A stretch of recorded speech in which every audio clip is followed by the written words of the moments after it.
As runners, we all challenge ourselves in ways we never thought possible, pushing the boundaries of what we're capable of to smash through targets and set ourselves new, bigger and better ones. This awesome hobby that we share gives us one thing in common, and it brings us together as a community. Whether you're working towards completing your first parkrun or you're a veteran of the sport who's run 100 ultra marathons, we all know the feeling of reaching that maxed out effort and our own red line. Welcome to our podcast, where your hosts Brett Elesmore and Andy Maguire discuss the struggles, the successes and everything in between on our running journeys, as we all work towards the next time we're running the red line.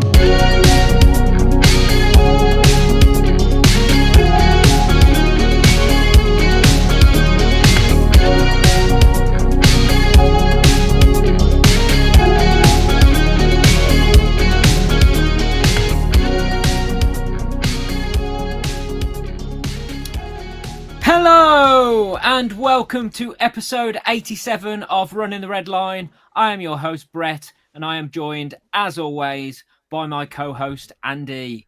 And how are you this week, mate? I'm hanging in there. I've been diagnosed today with it's a self-diagnosis of a horrendous case of man flu. So I'm in my PJs, look. Oh, excellent. Oh, just done me hammy. I've just had like I don't know what it was. It's just feeling really, really ropey yesterday. And today, just even worse. But fingers crossed it will go as soon as it sort of came on. So, yeah. It's just sort of ruined your Saturday plans as well, hasn't it? I know. I was going to go down to the Isabel Trail Parkrun, which is apparently a lightning fast parkrun, and it's it would have been my first little away day as well with the Worcester lot, because they've been talking about, so since the track season has finished, our training's all changed. They're like our sort of focus now, which seems to suit out me. onto the roads. Yeah, has all become about endurance rather than middle distance, speed, short reps. Now it's like in the week, I'm sure I'm sure we'll get onto this later. We probably won't. We probably run out of time. But we did 8 by a K rep, which is a big session. Mm-hmm. And so we did some really good road reps on Tuesday. But it was supposed to be an away day to the Isabel Trail Parkrun, which is a lightning fast parkrun apparently. So everyone's been looking forward to this away day for a few weeks, because it sounds like the new Warsaw for us Midlanders, the new place where people go to get their PBs. And there's a few of us. What makes it even more annoying for me is there's a load of people around about my pace as well. Probably about, 5 or 6 people that were all hoping to get a PB. Somewhere between 1959 and 1930, which is where I am. Yeah. And because we all would have gone out together and we all train like that, and then we all sort of push on for the final rep. So it would have been every man for himself probably for that final sprint. But I've decided. I mean, I still could wake up and go, but I don't think it would be a very good idea. Yeah. I almost infiltrated the ranks, didn't I? A little speck of blue and little speck of red and blue in between all the yellow. I was going to be like the mole and take back all the information that I needed to. Well, would I have had to have worn my vest? No. Oh, I was going to say. I'm not wearing my vest to a parkrun. That's a bit much. My club vest. Mind you, though, sometimes when you go to a parkrun and you see people in their club vests, you think you're an absolute savage. You've come here to, Yeah, they've not gone to run slow, have they? No, wearing their club vest. Fair play to them. But so it would have been a 5K attempt, but I think, as you said, I've got bigger fish to fry. I've got bigger things on the horizon, so I don't really want to. Yeah, a much more difficult run coming up in a week's time rather than a 5K time trial. Yeah. So it's the race that you've all been waiting for next week, and at this rate, I think I don't know if it's going to be that thrilling at this rate. Because you're coming back from injury, I can't breathe. We're like, will they both finish? Let alone who's going to win. Will they even start? DNS is all round. Yeah. So yeah, Brett and I have got our cross country grudge match a week on Saturday, a week tomorrow, isn't it? Which is my cross country debut. So I'm looking forward to that. So yeah, that's probably a good little thing for us to chat about. So obviously you've been injured, which is very different. But what's your opinion on training when you're ill? Do you think it's a good idea, or what compromises do you make? I think a lot of it depends on where the illness is. So if you've got a cold, is it on your chest or is it in your head? If it's a head cold, go out and run, but just take it easy. Just don't go and push it too much. If it's on your chest, don't go out and run. Yeah, you need the rest and you need the recovery. There's no point in going and pushing yourself when it's just going to make you worse. Yeah. So I think that's pretty much me at the moment, because it was in my chest, but I think it's just behind my sinuses now, and it feels like behind your eyes you've got a build up of pressure. So I actually went for an easy run today with Daisy, and weirdly, I don't know if you know what I mean when I say this, but when you're horizontal, when you're in bed, you feel the worst. When you wake up, you think, oh my God, this is like death warmed up sort of thing. But then as soon as you get vertical and as soon as you start moving, you sort of sinuses seem to drain a bit, don't they? So weirdly, you almost feel better when you get yourself moving. But I also don't think it would be a good idea to get myself, 5K PB moving. No, definitely not. Because I don't want to, because obviously your heart is working a bit harder than it probably should do anyway.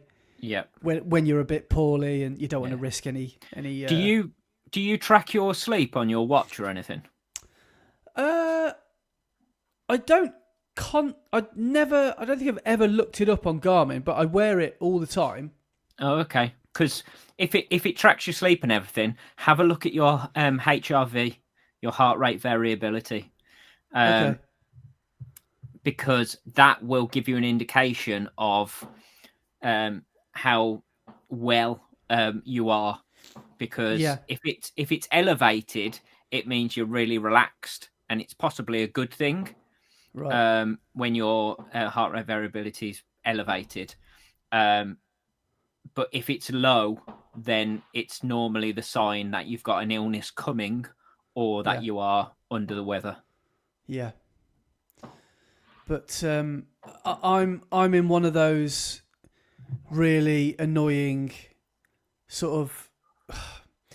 I'm stubborn, basically. This is what it is, because I've got my marathon training block head on at the moment, and I don't want to miss runs because I like building, I like volume, I like routine, I like running on my running days, and I don't like having days off on my running days. So sometimes I know you've got to tell yourself, don't run today. Mm-hmm. And that's what I haven't done yet.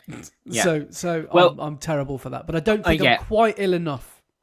Yeah, I know what you're saying, because I'm exactly the same. And when I've got in my head that I'm going to run a certain mileage whilst I'm in a block, that's the mileage I'm going to run, no matter what. But you are at the start of your block, and it doesn't matter that much at this point. Yeah. So don't push yourself, which could then hinder your performance in the next couple of weeks, and is going to put you backwards rather than taking you further forwards. Sometimes resting and taking it easy will actually be the performance booster you need, rather than pushing through the illness and taking yourself backwards. Yeah, I know what I should do. Yeah. But I also know what I'm going to do. See, that's the thing. If it was me, I wouldn't be able to take my advice, but that's the advice I would give someone, because that is the sensible thing to do. But I know neither of us are the sensible people that take things sensibly. But and I also I don't think for once in my life. No, actually, it's the opposite. Like always, I'm actually not as ill as I probably think I am. So it's just a bit of a spluttery cough. So I think if I run at like almost an easy recovery pace at Parkrun, it's not like I'm doing a marathon tomorrow. It's only a 5K. I think that's going to be fine. So I think I'll just go to a local one instead. I'll take Daisy with me, and we'll just do it nice and easy. So I might go to like a foresty traily one, which slows you down anyway. So I'll go to like the Wyre Forest or the Worcester Woods or something, and I'll still get my run in, but it'll be a nice easy one. So I think that's what I'll do, unless I wake up in the morning and I am in a mess, then I probably won't go at all. But yeah. Listen to your body, everybody. Don't listen to us. Yeah. Talking of listening to your body, we have a very special guest this week, don't we? Who has done lots of listening to his body and his hitting an outrageous...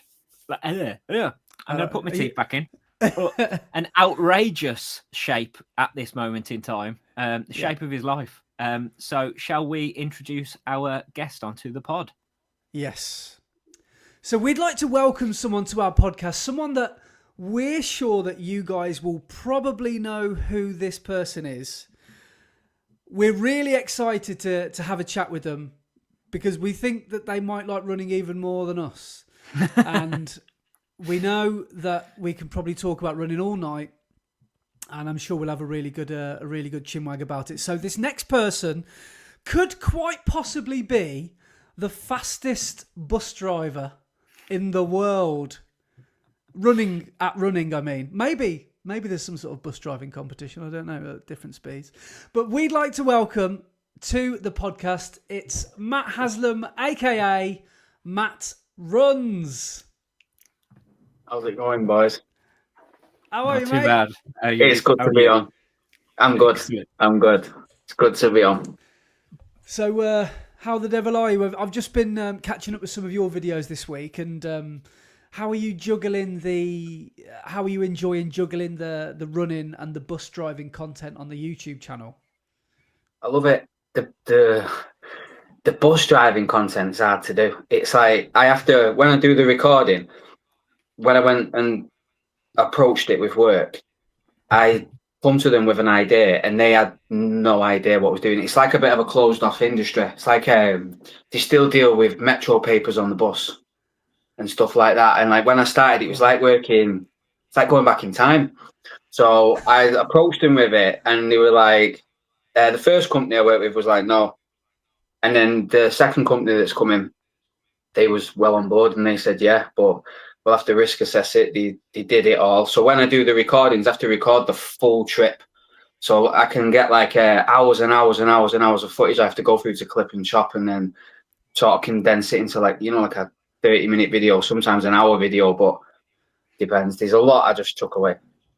Is that a safety? I was just going to say, is that a safety thing? So you're not messing about with the record buttons and stuff like that? Oh, have we lost him? Have we got Matt? Matt, you've frozen. You've frozen in time.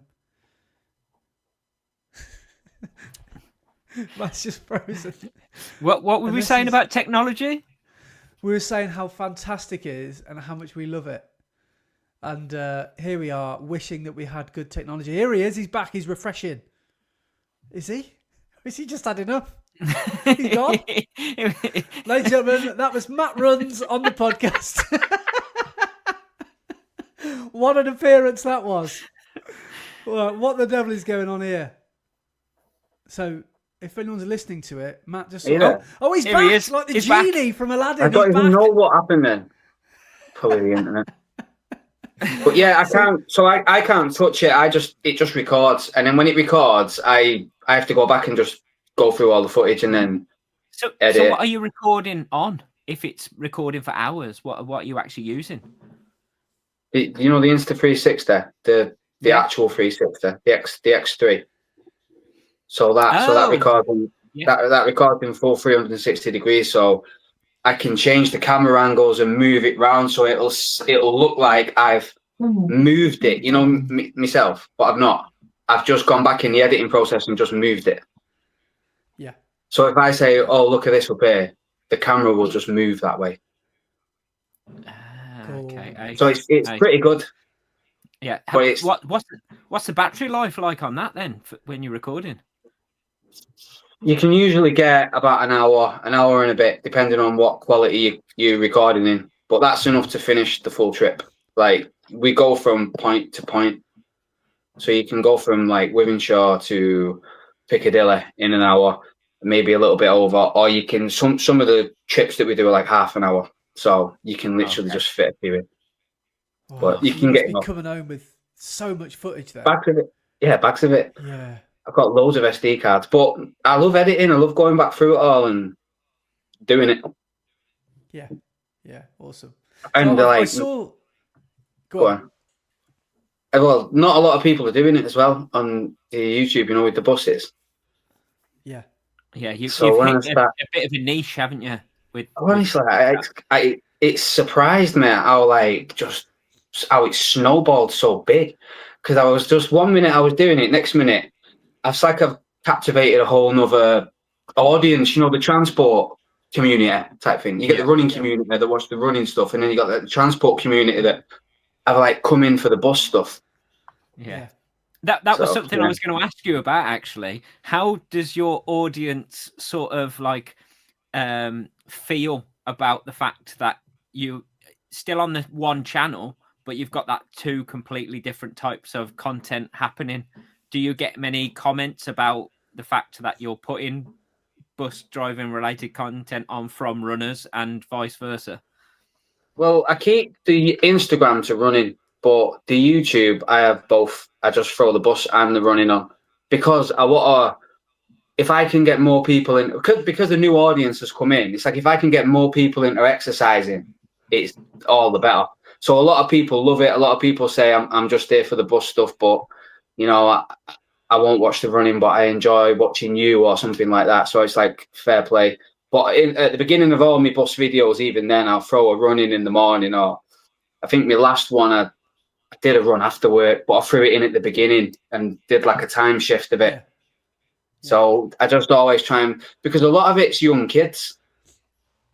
Lots of parents have stopped me at the school and said that the kids are watching it. And there was a friend of mine messaged me.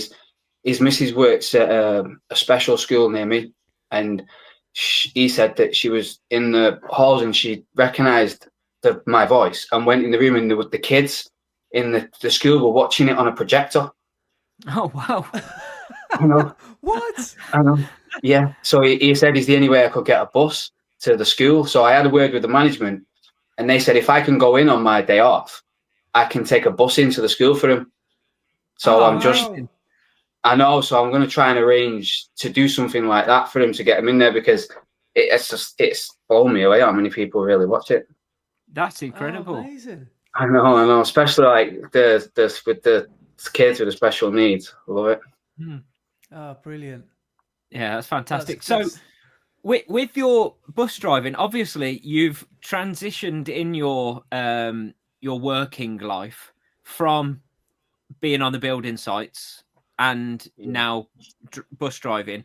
Was it a massive change when you went from one to the other? And yeah, it was at the beginning, you know, getting used to shift work, because I'd never worked shift work. I'd never worked weekends ever.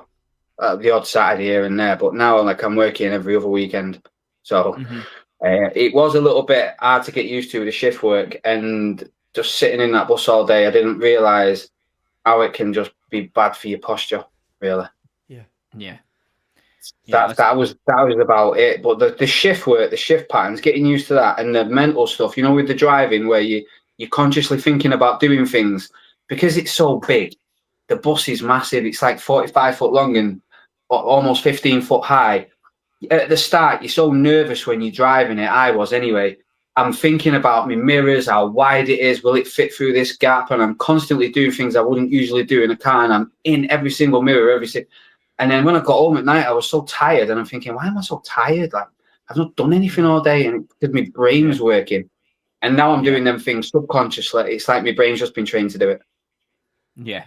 Yeah, it's like the complete opposite, isn't it? Because on the building site, you're just constantly doing the graft and then moving around and everything. Yeah. And you've gone to now mental gymnastics rather than like all the weight. Basically, just mental gymnastics. What about when you're on the buses? Do you get recognised when you're at work? Yeah, this is crazy, this, Andy. I've been asked for selfies, and some people get on. It's good. I'm not used to it. Some people get on. I can see some people looking at me, and I know that they might recognise me by the way they're looking at me. Some people walk past and they just go, "Are you Matt?" And I go, "Yeah." And they go, "I watch you on YouTube," and then that's it. And I'll just go, "Thanks, mate." And then they'll get off. And some people comment on the channel and say, "I wanted to say hi, but I was too shy in Piccadilly or something." And I'm like, "Just come and say hello, like, boys." But yeah, it is. Wow. That is pretty mad. Like it's not even that big. It's just mad how like. You must get recognised. You boys do it. You must get recognised out and about every now and again. And it's like, it is a bit like surreal. Yeah, at races, yeah. Day to day, no, I don't think I've ever been walking down the street or been at work and somebody's gone, "Oh, we've you from that channel." So yeah, that's crazy. The fact that you're just cool. Just in your normal day job and people are. Imagine if I bet have you booked the Manchester Marathon day off yet? Yeah, I've got it off. Yeah. Yeah, I was going to say you there'd be a few people that might recognise you that day. No, that's going to be my first marathon now. Right. Well, since 2023. Go on, mate. What were you going to say? That's going to be the first marathon I'm going to do since 2023. Wow. Ooh, okay. Well, yeah, I was going to ask. Yeah, there's a little bit of information before we get there. Yeah. Because we know you haven't, had a marathon for a little while. But in fact, I forgot to do this with Freddie last week. So apologies, Freddie. But Matt, we're going to play a game of this or that. Okay. Just give me a second because I think it's from about 2 years ago I first made this. But this game is literally designed to try and find what your real likes and dislikes are.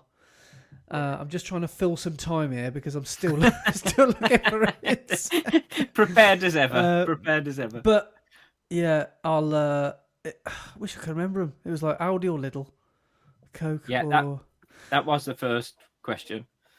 Oh no, I can't find it. Have you lost it? I've lost it. This is not good, is it? Welcome to our podcast, Matt. Yeah. This is great radio, Andy. Yeah, this is bad, isn't it? It's got to be around here somewhere.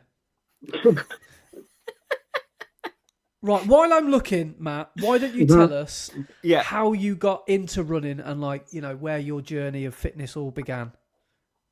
Oh, I was so big. I was just wanting to lose a bit of weight. That was it. I think that's how everyone falls into the trap of running. And I didn't know what I was doing either. I was about 19 stone. I've always worked out, but after I had kids, I just took a few years off, and I just put on a good couple of kilograms, and then I needed to lose weight, and then I started training. I think I signed up for the half marathon in 2018, the Manchester half marathon, and then I started training in the winter before that, and then it's mad how you start chasing. First of all, I remember the first time I started running, I did a 5K without stopping. I was so happy. But then I also thought, now I can never stop. That's a bit of a bad thing. That's so true, isn't it? Yeah, once you reach a certain distance, that's it then. I can do it without stopping. Yeah. You can't walk because then you haven't actually completed that as a run. Yeah. Oh, I remember we've all must have been there where you're running, and I remember thinking on one of these first runs I ever did, I'm going to count how many times I stopped so I can remember it for next time. I lost count. I remember thinking, this is just not for me. It's just too hard. I was stopping. I'm going to stop at that next lamppost, and before I got there, I'm stopping again, thinking, flipping it. And then you just build it, don't you? The more you stick at it, the better you get. Yeah, because when you first started running, as you said, you were well into working out and stuff. So you were not just big, but you were muscly and you had a really big frame. Do you think that hindered your running in any way, or? Probably. But I think I was still young enough for it to not affect me proper. Where I think last year it started affecting me a little bit. I was a bit too heavy, so I had to lose a bit of weight. Because when you're training at like a certain intensity all the time, I just don't think my body could just carry on doing it at that intensity with the weight I was carrying. I had like a bit of a hip issue last year, or sort of leg issue or something. It just knocked me for six for a couple of months. It was like a toothache pain all down my leg. Oh, nice. Okay, yeah. Yeah, I suppose, yeah, your joints and everything. I take, because apparently your joints in your legs take, is it something like 7 or 8 times your body weight of pressure through every step when you're running?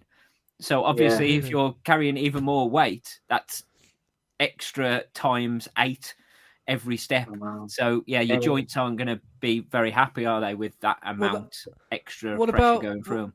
We are talking to the quad father. Let's not forget that photo that you put on a few weeks ago, Matt. That went big, didn't it? Was it your quad or your calf, or what was it? Your hamstring, maybe? Hamstring. Oh, you know, that's it. Yeah. You know how it goes. You know when you're running and you're filming. I had the camera over here, and I'm just like trying to get shots for the video.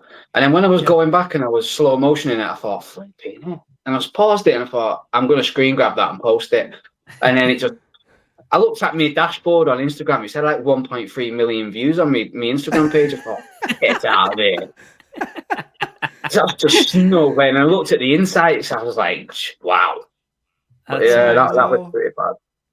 Yeah, that's brilliant. So, I was saying, like before you came on, I was saying you are hitting the shape of your life, and you are coming into some amazing speed at the moment. Tell us about your journey over the past. Well, how long is it since you started up running again? Was it like 6 months, 12 months ago when you? Because you said yourself you were slightly overweight and you hadn't run properly for a while, and you wanted to get back into it, and you were struggling to run a decent 5K time.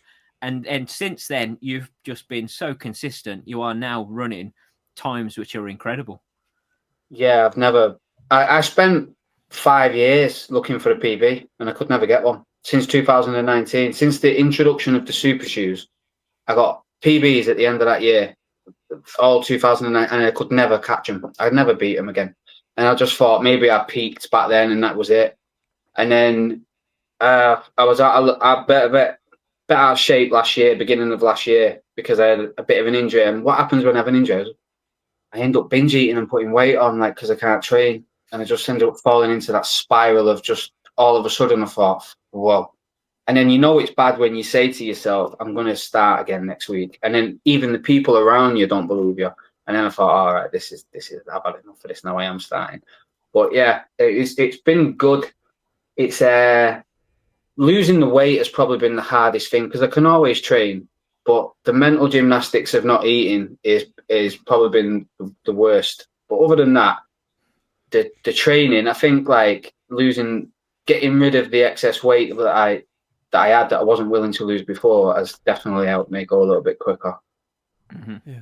So on the weight cutting front, how much of a drastic change in your diet did you make? How much of a cut were you doing? Do you have like a maintenance calories that you then worked from, and you cut so many calories from that each week or each day? Or yeah, I was living on like around about 1,500 a day for quite a bit, and then I'd do that for a couple of months, and then I would have like a month where I would just stabilize everything and just eat within a maintenance, and then I would do it again.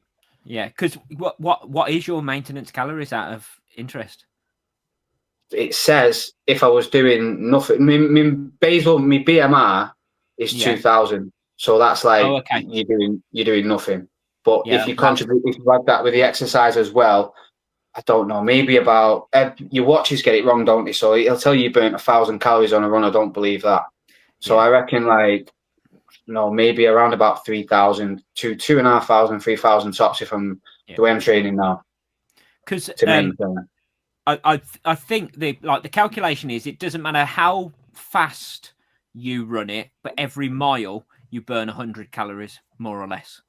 So everybody in the world, if they move for a mile, they'll burn 100 calories. Around about 100 calories. Yeah. So if you're running like 10 miles, you've burnt 1,000 calories. So that's an extra 1,000 for that day. That's why I think maybe where the science of the wall comes in at 20 miles at a marathon. Yeah. Because if you don't fuel correctly and you've burnt what would that be? Would that be 2,000 calories? 2,000 calories, yeah. There's other things as well, isn't it? It's like for every gram of excess carbs it gets stored of glycogen, your body stores 3 to 4 grams of water extra. Yeah. So like when people go on a drastic weight cut and they lose weight the first week a lot of the water's gone because they've cut a lot of carbs out. Yeah, most of the time people go, right, I'm going on a carb-free diet, and it's just they're losing water weight. They're not actually losing weight. Because a lot of it's just excess that the body holds onto with the carbohydrates, the glycogen, really. Yeah. But I'm not looking forward to all this fueling stuff that you're talking about. I've never mastered that. Yeah. During the marathon, it's really that's been my kryptonite. That was going to be my next question, because you've been concentrating on the shorter races, haven't you? Whereas, you're now, as you said, you're now looking towards doing Manchester next year, Manchester Marathon. So that then becomes a completely different type of race, because your half PB, you didn't even fuel at all, did you? You even did it fasted without having breakfast or anything. Yeah, that was mad. I've always done that though. But because I just look at it as just a little bit over an hour, I think the half this year was 1 hour 20, so it's not that much. It's not that, but I definitely need to fuel obviously for the marathon. So that's going to be a different challenge in itself. But I don't really fuel on any of the long runs I do either. Yeah. I mean, I think, what are your PBs at the moment from 5K up to marathon? My 5K is 17:25. That was from August this year. The 10K is 35:44. That was a couple of weeks ago. And the half is 1:20:32, 31. And the marathon is 3:06. I've not done a marathon since 2023. Mm-hmm. So I've got a 5K race in 5 weeks. I'm doing the Shrewsbury 5K. What are you hoping for there? I want to break 17. To break 17. Yeah. Yeah. My coach reckons I'll break 17 minutes, but it's the training's tough. I'm doing 3 sessions a week at the minute. Yeah. So I've got one tomorrow, a hill session. So he's always on to me saying, just how's your body feeling? Because that just doesn't want me to get injured. But it's like if you push it, you'll push your fitness, but you don't want to push your body too far where you're getting injured. Yeah. So what's a regular week of training look like for you at the moment? Obviously, you're not in marathon training, you're in shorter distance training, but what sort of things are you doing? If you're doing 3 sessions, what would they look like? Well, this week I'll say it's blown my mind how mad my training's gone lately. So I did 10 miles on Monday. Then Tuesday I did a session, and it was a 5 kilometer warm up, so 3 mile warm up, and then it was an interval session. So it was a 1 kilometer rep, 60-second recovery, then a 400 meter rep faster, then a 3-minute recovery times 5, and that covered about 5 miles, 8 kilometers that session, and then a 5 kilometer cool down.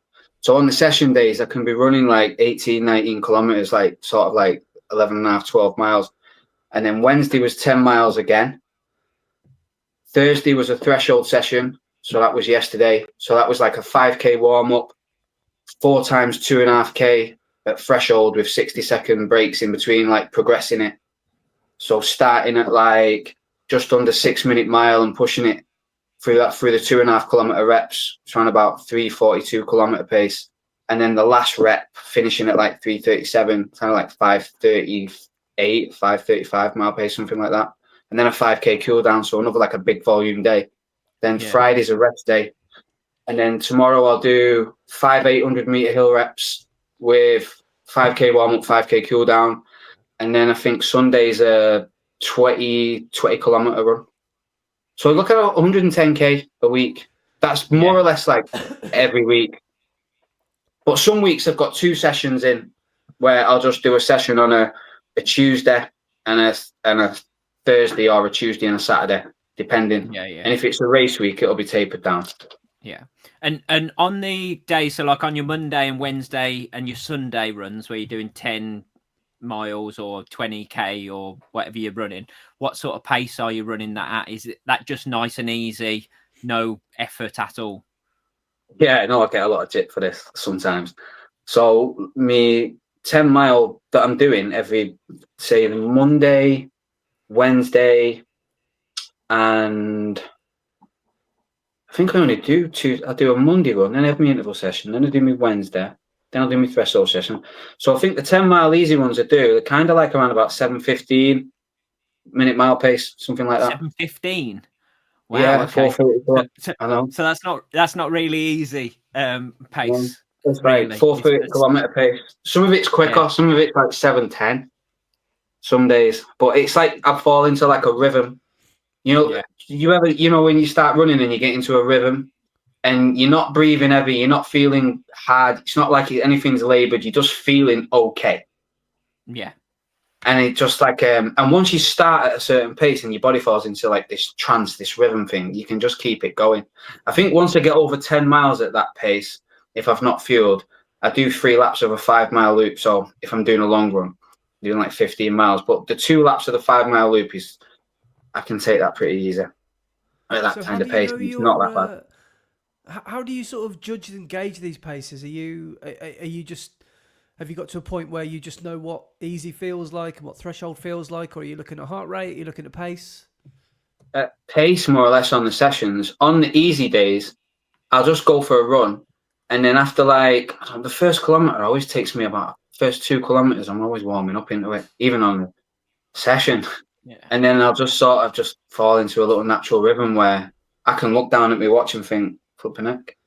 And sometimes the pacing is just spot on with the effort. The last couple of times I've been using the Coros pace pod. Have you heard of them pod things you can put on your laces?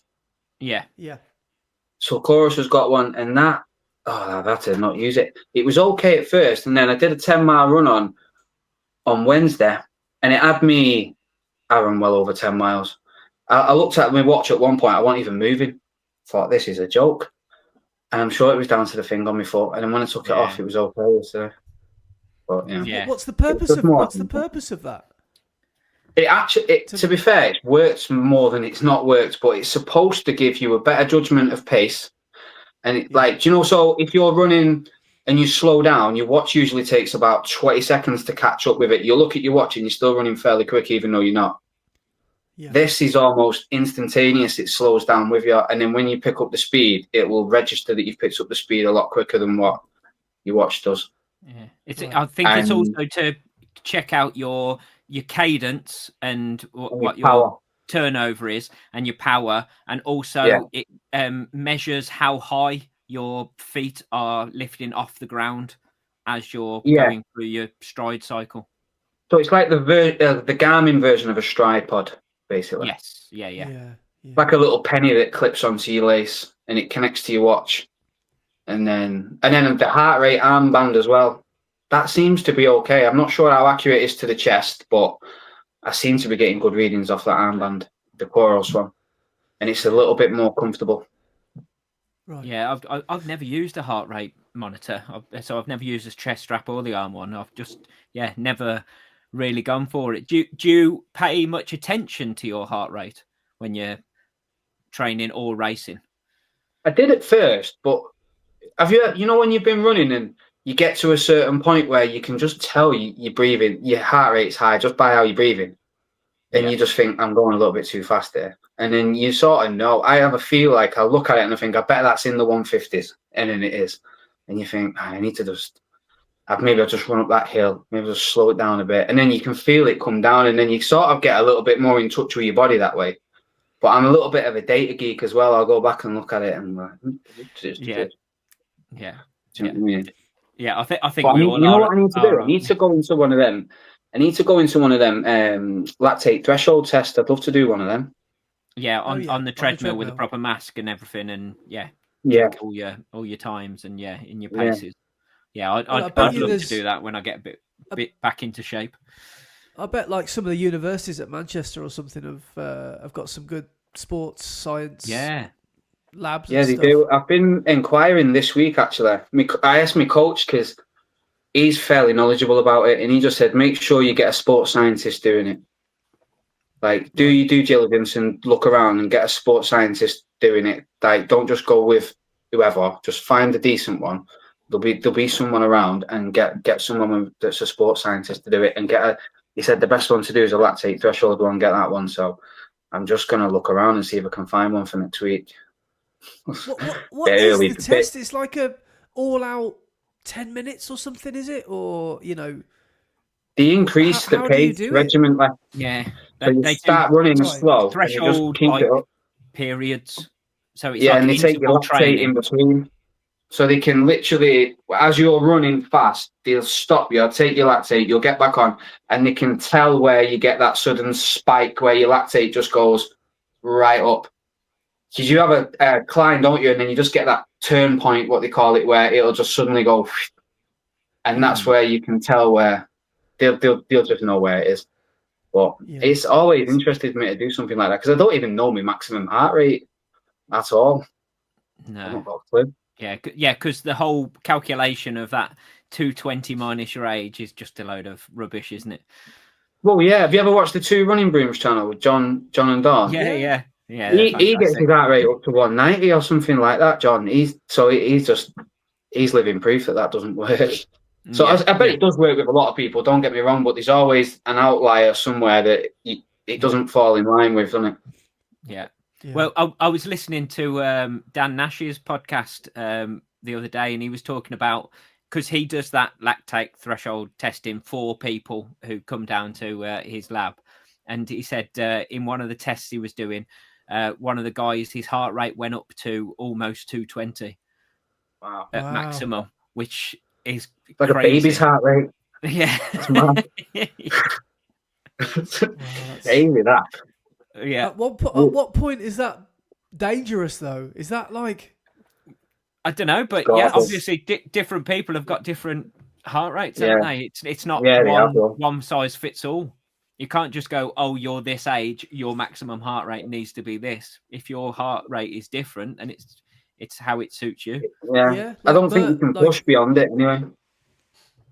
Merv, who I train with at club, he wears a Coros armband all the time, and he's running flat out, 3K reps, and or 1500 pace or something like that, and he'll be like, I've just maxed my heart rate. I'm new high heart rate of 174 because his heart rate just doesn't climb, and I think he's mid 40s. That's like mine. I think mine's gone to 180 once.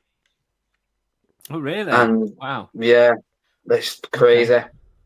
And I don't trust the watch ones because I think I did a couple of the PBs I've done before I had a heart rate strap on. The watch must have been faulty because it said I was running at like 120 heart rate. I thought, yeah, right. Yeah. Well, Brett said something good on his video or on this podcast a few weeks ago. He said, heart rate on your watch is only right if you like the answer it gives you. True. So you can take that. True. Yeah. Can I ask you a couple of questions about your coaching? And yeah, sure. Yeah. So first of all, give your coach a shout out. Who are they? Anthony O'Brien. He trains at the Dublin Track Club over in Ireland. And I started watching his YouTube channel. He does some of the best YouTube running content I've ever seen.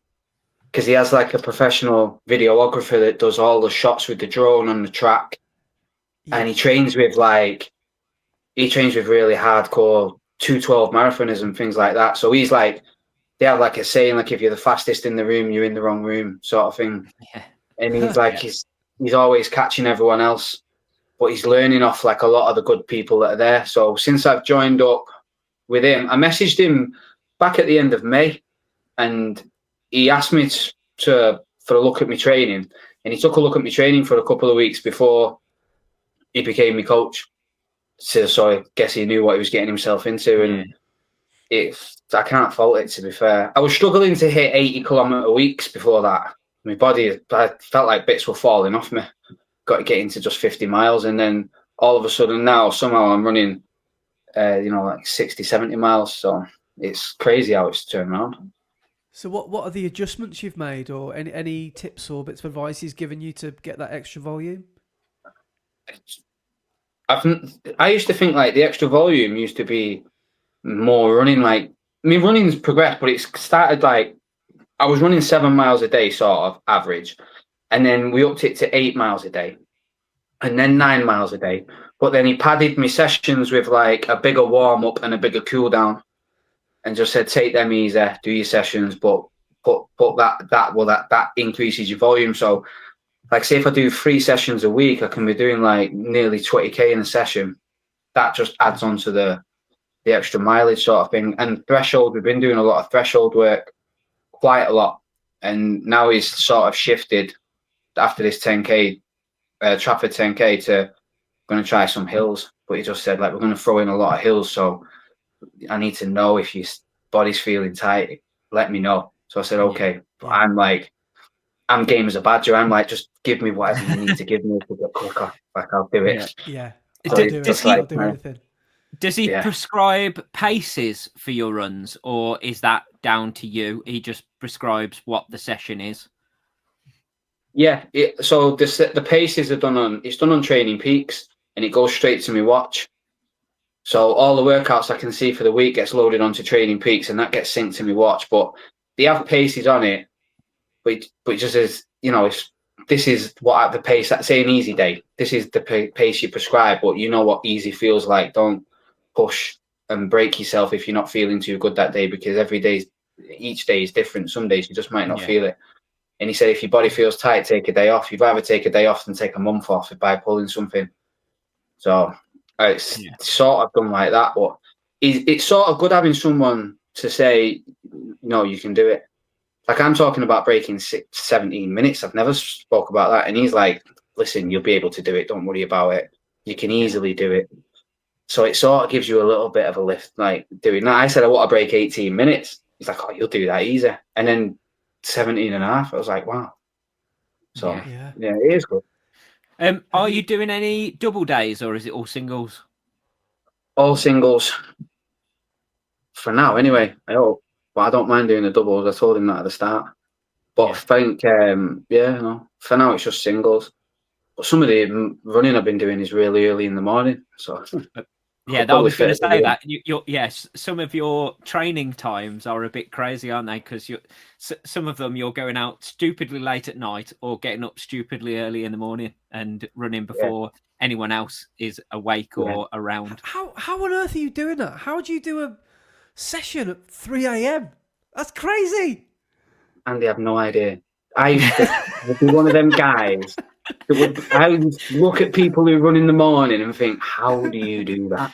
And then I just started trying to fit it in before my shift, and it is so good because it's like you're in a race, but you're not in a race. No one's around you, but the roads are closed. There's nobody about.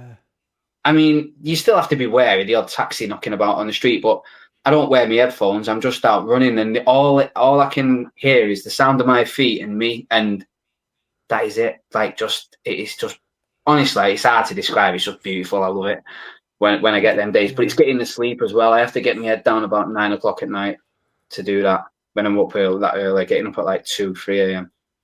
Yeah, I was going to say, like, how is your, how do you sleep? Are you a good sleeper? Do you get enough? Do you get too much? Are you probably get about are you okay 5.5, 6 hours? Yeah. Right. I mean, 5.5, years 6 ago, hours.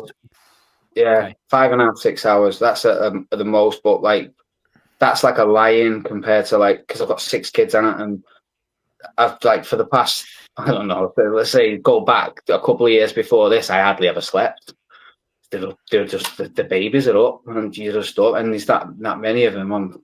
You're just always helping out and feeding, and then you go into work, and even if like she'll say, go and get your head down, you're awake, then you can't. So so it's just one of them things. Do you think that's the secret to your success recently? Then you've got that dad strength. Probably, the kid. The kids, they are the good. But yeah, it is that it's trying to get. I don't know. Some people can manage on like 5-6 hours. Some people need more, don't they? I've never been able to get 8. Do you know that people say get your 8 hours? I don't think I've ever been able to get 8 since I was a kid. But it just suppose it depends who you are, doesn't it? Like some people can be injury prone, and some bodies are more robust and handle it. Yeah. Everyone, like look at Michael Owen with the football. He had an injury. And he was been so good, but then some players just never get injured. Yeah. Sort of same with the running. And it depends how your body is. Yeah, they say though, as you get older, you need less sleep to recover the same, because the reason babies sleep so much is because they're doing all their growing whilst they're sleeping. But obviously, once you finish growing, you don't then need as much sleep to make your body There's rest definitely some fully. truth in that.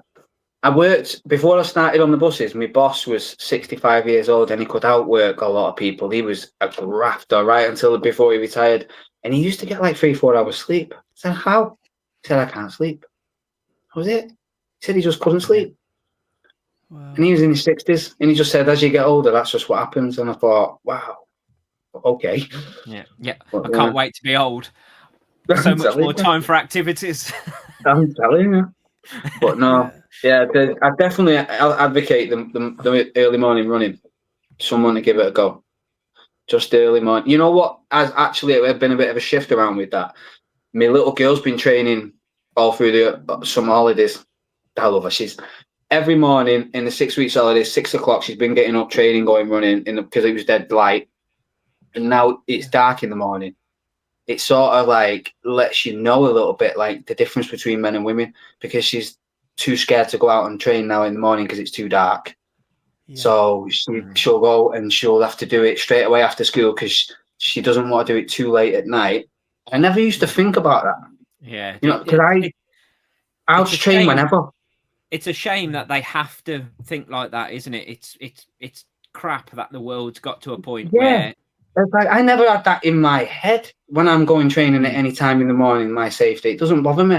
So I'll go out and train with her in the morning if I'm doing before a shift, whether I've done my run or not, because she's only at like beginner level at the minute. So I'm going and I'm helping her out. But I remember you used to see, if I was going to do a session at the gym at night time, I used to see like women walking on the treadmill at night, and I used to like think, why?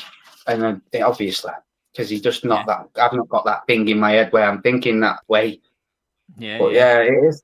That's a bit crazy with the early morning stuff, like with the men and the women. I bet there's a lot of women that train that are a little bit apprehensive, regardless of where they live or whatever. Like, do I go out at this time of night? So that one. I think that's why the running clubs can be so important in certain areas, because I went down to club on the Tuesday night and the police were there, and I was like, what's going on here? And they were giving out reflective gear for us runners, and I thought that was pretty good. And they were asking us, if we ever feel unsafe and stuff, and I was like, well, not really. And a lot of the girls were like, no, we wouldn't even dream of going down by the river or down on the canal, after 4 o'clock at night. And I just thought, all that stuff that they would not even comprehend for us. It's just like, I'll be fine. But honestly, it must be horrible living like that, yeah. I'd never really thought about it until having girls. I got 4 girls. So, and now Kate is training. She's doing the Winslow 10K. I'm doing the Winslow 10K. That's gonna eat me up not legging it on that course. I tell you what, I'm gonna be she's running gonna run it in some an hour. 36. I'm telling you, I'm gonna be running it in about an hour, right? But it'll be the best run I've ever done for ages. But if you've never done that race, lads, you've got to enter that race. That is probably one of the fastest races I've ever run in my life. The Winslow Festive 10K. They do one in the summer, and the first 5K is net downhill. The first 6K actually, they have a little bit of a hill. 8 and 9, and then the 10th is flat, and it's a fully accredited course. There's no difference in the elevation drop at all. I think there's about 9 meters from start to finish. Does it? Because the rules on it, don't you? Yeah. Does it sell out straight away because it's so fast? No, there's spaces. It's really good. The Trafford 10K sells out straight away, and the Mid Cheshire 5K. Have you ever done that? I had sore subject, and then I had to drop out because I broke my leg. So I've done that once. That's supposed to be the fastest in the UK, and it is rapid. Right. The first mile is downhill, and you go fast in that first mile. I think the second mile is a little bit uphill, but nothing heavy. And the last kilometre finishes back downhill. And that is a legit race. And you get some fast times running there. That sells out. I entered the waiting list on that. You can't even enter the race. You have to enter the waiting list. So I'll see that's in March and in August, I think. That's a good one. Yeah, it's one I've always wanted to do, and I booked in for the which one was it? I think I booked for the summer one, and then they changed the date of it. So then I had I changed to the other one. They let me change my entry over to the next one, and then I got injured, so I couldn't enter it. So yeah, it's one to do, definitely. Definitely on the cards, yeah. Yeah, it's definitely there's some good races. Some of them races you do. I watched one of your videos, Brett. What was it? The 10K, the one with the massive hill. Could have been any of them. Middle-aged running man's just done it. It's got a strange name. Oh, Timberhunger. Yeah, God damn. That was ridiculous. That is ruthless. Like some of them would usually do. And then I watched one of yours with the Alton Towers half marathon getting sent the wrong way. Yeah. After you got sent the wrong way on another one. How does lightning strike twice? I know. Yeah, we seem to pick all the hilly races, but that's because it's always hilly everywhere. They're all hilly. Yeah. Like, that's what I mean. Imagine what you do on the Winslow. Oh, yeah. Imagine what you do on the Winslow 10K. Right? You go like 34, 33 minutes. Well, I don't know about that, but so you've recently just broke. Well, you smashed 36, didn't you? Because you did. Was it 36:02 in the summer? Yeah, it broke me out. 36:02 on Knutsford 10K. That was September 28th, and it was one of them rookie mistakes that I made. Do you know when I wasn't feeling too well a couple of days before the race. I hate doing excuses, but I wasn't feeling well. And then, do you know when you must have gone to a race where you watched it up wrong, and all I had was current pace, lap pace, and average pace. That was it. I didn't have the time, so I just thought if I hit 3:35 per k, I'm gonna hit 35.5 minutes. What I didn't realise is that was 35:50. So when I was legging it and I was losing pace in the last kilometre, my pace went from 3:34 to 3:35, and I thought, I've still got this.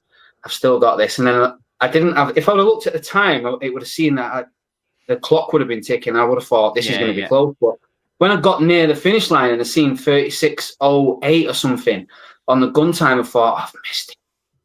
I just knew I wasn't getting that time back. But then I don't know the pressure of doing this stuff.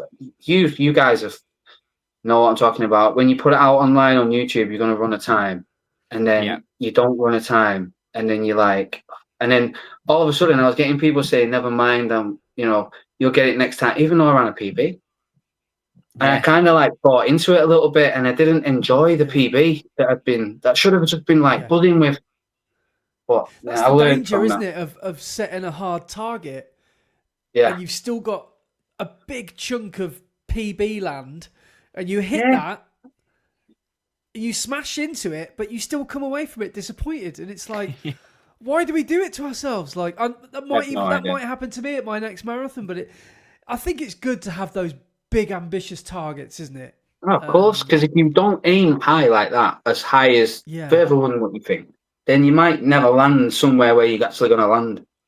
Yeah. But as you say, the pressure we put on ourselves by putting it out into the world and saying we're going to do this, and basically the world is watching and judging you on it that. Feels like the whole world's watching sometimes when it isn't, but it does. I was hitting every target I was actually setting. I was going good. And I still did a PB on that day, but it was like I had a couple of people comment. And it was like they were waiting to comment, just waiting for me to mess up, going, I seen you didn't miss your time, and let me tell you why. And there was like a big 10-page paragraph in the comments. I thought, blinking now. You're running too fast on them easy days. And all this and I thought, and I only run this much, and these are my PBs, and I don't do more than 50 mile a week. And I just remember thinking, you must have been waiting ages to say that. Yeah, the comment coaches. Yeah, and then I went and did it 2 weeks later anyway. So a bit of that. Is that how long it was between the two races? Only 2 weeks. 3 weeks. 3 weeks. 3 weeks. So I think it was 36.021, and then 3 weeks later it was 35.44. So yeah, it's 3 weeks. You do a race like that, don't you? And it goes well. You think, well, the signs are good here. I just need the stars to align and the conditions to be slightly better, and maybe feel a bit better, and then you know it's going to go right eventually. But I think there's you can hit that little sweet spot with training, can't you? And you think, I need to race this week, or I need to. Yeah. Well, have you watched the F1 film? No. This is going to be a weird analogy. Have you watched the Brad Pitt one? No. So he's racing, he's doing the car racing, and he's saying he's chasing a feeling all the time. This moment where everything clicks, and he's just doesn't matter how many times he messes up. He's just chasing this feeling he's getting in a race, and then he gets it at the end. Spoiler alert.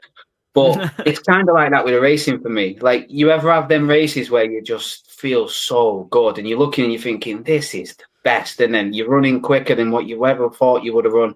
You get the time, you're buzzing, and then you show up at the next race and it just doesn't go that way. And you think, yeah. You go back to the next one, you're chasing the feeling again. You want it. I mean, obviously, you need to do the training, but... Yeah. So, Matt, right...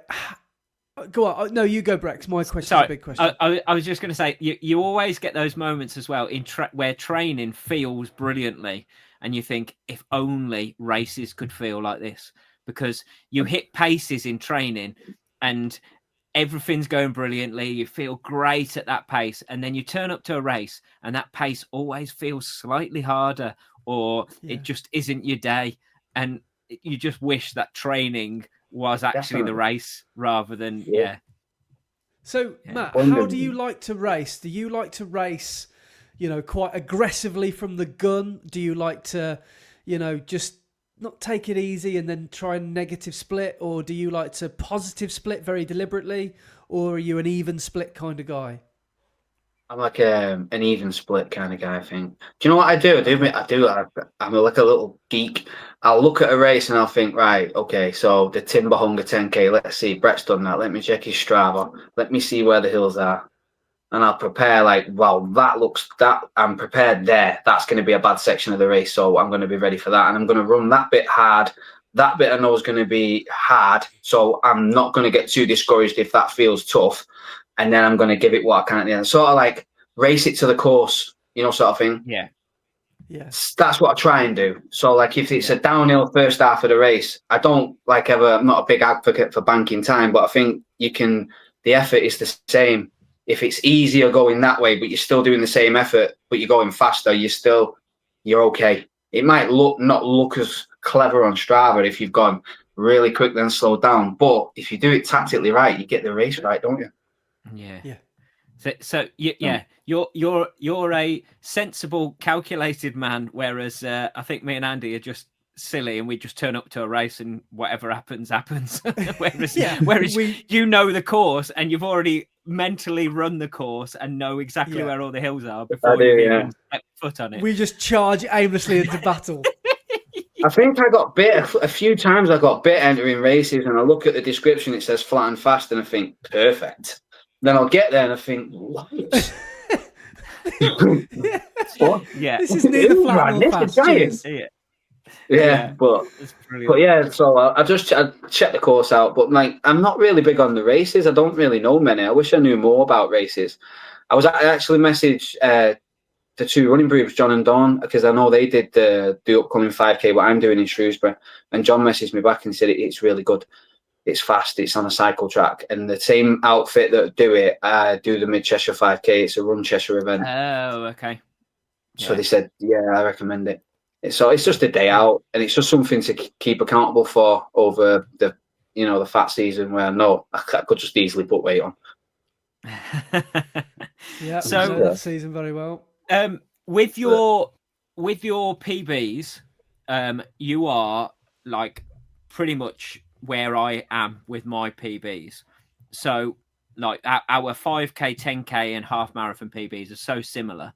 So when you go into next year and start looking at that Manchester Marathon, what is your target and where are you hoping to be time-wise now? Because I know that you, as you said, you ran 3:06, but you struggled with cramp and all sorts going through that, didn't you, to get that time? And I know you were going for a sub-3 and you've tried it a couple of times and not quite hit it. That's definitely got to be on the cards this time round. Was that the one where you saw the Woo in Deansgate, or at the start you saw Will, didn't you? I ran with the Woo. He ran a belting race that day. Yeah, I ran with him. He's I love meeting him. Yeah, we ran together through Deansgate, and then I took off, and then I think he took over me at the end. The mile, they've changed the course now, I believe, but there's a hill at mile 16, and I just think I took that. I should have took a bit slower, and I just don't think I brought my heart rate back down after that, and I just burned through a few too many of my energy stores too fast, and then it caught up to me at once. I think the worst thing I did was stop, because once I stopped to stretch out some cramp, I couldn't get going again. But and I was like, it was like it was a vice winding my muscle up. Well, that hill has been moved, isn't it, now? Is that right? Yes. Yeah. So it's earlier. It comes a little bit earlier now, yeah. Comes about the half. So you have a bit more energy for it then, don't you? Yeah. Yeah. Yeah. So what are you hoping for in Manchester? I've no idea. I'm going to run the 5K in December, and I'm going to hopefully do maybe a 10K in December, or the Aintree Half Marathon. That's not a bad course, the Aintree Half Marathon, if you can get a good day on the Aintree race course. And then I'll probably, hopefully, I'd love to do like a 250, but I can't say I want to do that when my PB is 3:06. So what I'll have to do is can just continue training how I am, and then book in for the Wilmslow Half Marathon in the March, and then see what I can get there. And then whatever I get in that half marathon, depending on the day and how I'm feeling and all that sort of stuff, I'll base it off that. But I reckon I'd get sub-3. As long as my training continues, I'm comfortably confident I'll go sub-3. But I just don't know by how much. So I'll just have to see. Well, if you go off the classic calculation of double your half plus 10 minutes, you're at 250. So and I think I'm even better. I think I'm even better than that half now. I don't know. I'd have to check it out. I'd have to do another one. But I love the fact that, like, the way I think you can build your speed up really good is just to go back in time. Go back to the 5K. That'll give you a better 10K. Your good 10K will give you a good half. Your good half will give you a good marathon. Because, like, if you just stick with the marathon the whole time, I just think, like, I thought I'm going to go back and start right at the beginning with these 5Ks, and then really drill them, and then get a good 10K, and then hopefully that'll lead on. And I've not really gone beyond 10K, to be fair. I took more 10K. I did one half marathon race, and that was just, they offered me the race. They offered me a place. I've never been offered a place in a race. They offered me a place in a race about 2 weeks in advance. I thought, go on, and I thought, like, wow, I can't even believe it. Like, it's just crazy. Like, do you know who sent me some gear today? Ron Hill. Do you know the channel Ron Hill? Really? Wow, really? Blown me away. Message me on Instagram. The page. What sort of gear have they given you? Is that hat Ron Hill? I was going to say, I've noticed that. Really perfect. This hat, this t-shirt, and some racing shorts, and a reflective top. Like, they just sent it to me. Could not believe it. I've never been given anything. I was like, they messaged me and was like, watch your YouTube channel. And sometimes you can get emails and, you know, like, we think your content aligns perfectly with our page. Can we send you some knitting gear, you know? And knit yourself a Kipchoge. So a lot of the stuff you like. But I was having a chat with this guy, it's called Callum, and he was telling me about all the early morning training. It was all right. I was like, yeah. And then he just said, look, can we just send you some gear, no strings attached? I was like, wow, that is absolutely decent. Yeah. So no obligation to do anything with it, or that's really good. He said no obligation to do anything. Obviously, I'm going to try and put it in a video or something, because no one's ever done this for me. So I said, yeah, thank you very much. But yeah, that was worth mentioning. I can't believe that. Amazing. Well, before we let you go, there's a couple Uh-huh. of questions I scrolled I was back going to say, to did you June find last it? year, and I found this or that. But before we do this or that, can we just ask you a few geekazoid questions about your kit and your gear and your running shoes? So, Yeah, what sure. running shoes are in your rotation for different runs that you do at the moment? So I have Adidas Prime X, Prime X Strong 2. I do all my easy running in. And my sessions, Alpha Flies. Right. That is it. That's it. Oh, so you And only 2 shoes. 2 shoes, that's it. And Wow. to be fair, the Prime X are battered, but they've got a good stack height. So I started using them when I was pretty heavier to help my knees, because I didn't want to get bad knees. I'd run his knee once and it fell over. So I've been using them. And I'm not sure the carbon plate works on the Prime X, but they're belting. So I've been using them. And the Alpha Flies, once they get too battered and I've used them in a race, I use them for my sessions. And just recently, I've gone to the Puma, what are they called? The new Fast fancy R3. one. Yes, Yeah. I've got some of them for the racing, and they You pulled them out for your belt. 10K, didn't you? And Oh found my your heart God. rate monitor in them. is I the couldn't height believe real? it. The height. Do you know what they reminded me? I've never really found the difference in super shoes until I wore Vaporfly ones for the first time, and I could not believe it. And they remind me of them. They do. They have no heel on them, which is a bit weird. So you have to be on your toes a lot, so they can really wreck your calves. That's why a lot of people, I don't think, do many marathons in them, because I think if you wore them on your sessions, you'd probably pull something. But I don't know. I've only wore them for they're like gold dust, so I like keep them for my races. But I don't think I could wear them a lot because there's no heel on the back of them. So I think they suit kind of 4-foot strikers or flat, right? Because if you landed on your heel, I don't think you'll get the proper benefit of them. But yeah, they are. The hype is real with them, 1,000,000%. So and the bicarb. Have you ever tried bicarb? No. I've tried bicarb a couple of times. That's weird. Which one did you go for? Did you go for the fly carb or the Morton? The Morton, because I didn't know about the fly carb at the time. So a lot of people have put me onto the fly carb, which I've not tried yet because I've got a load of the Morton gear I've still not used. I only used it for a couple of the races. And it works better sometimes than it doesn't. I don't know. I think it says take it 2 hours before. But when you're in the race and you feel like it's a bit hot and it's and you could slow down, it keeps you going. It's honestly I don't know how it's not been banned. Yeah. But it is worth it. It's worth a try. Definitely worth a try in a race just to test it out. Feels like a bit of a cheat code, does it? Yeah, a lot of the pros have said that times are getting faster and faster, and it is because of the introduction of bicarb. But they've been trying to use bicarb for years, but they've just been taking bicarb or trying to add it with something, and it would wreck their gut. But now that Morton and this fly carb have developed this system of this gel that will allow it to go down and do what it needs to do without causing the problems, it's transformed it really does. shorter It's races.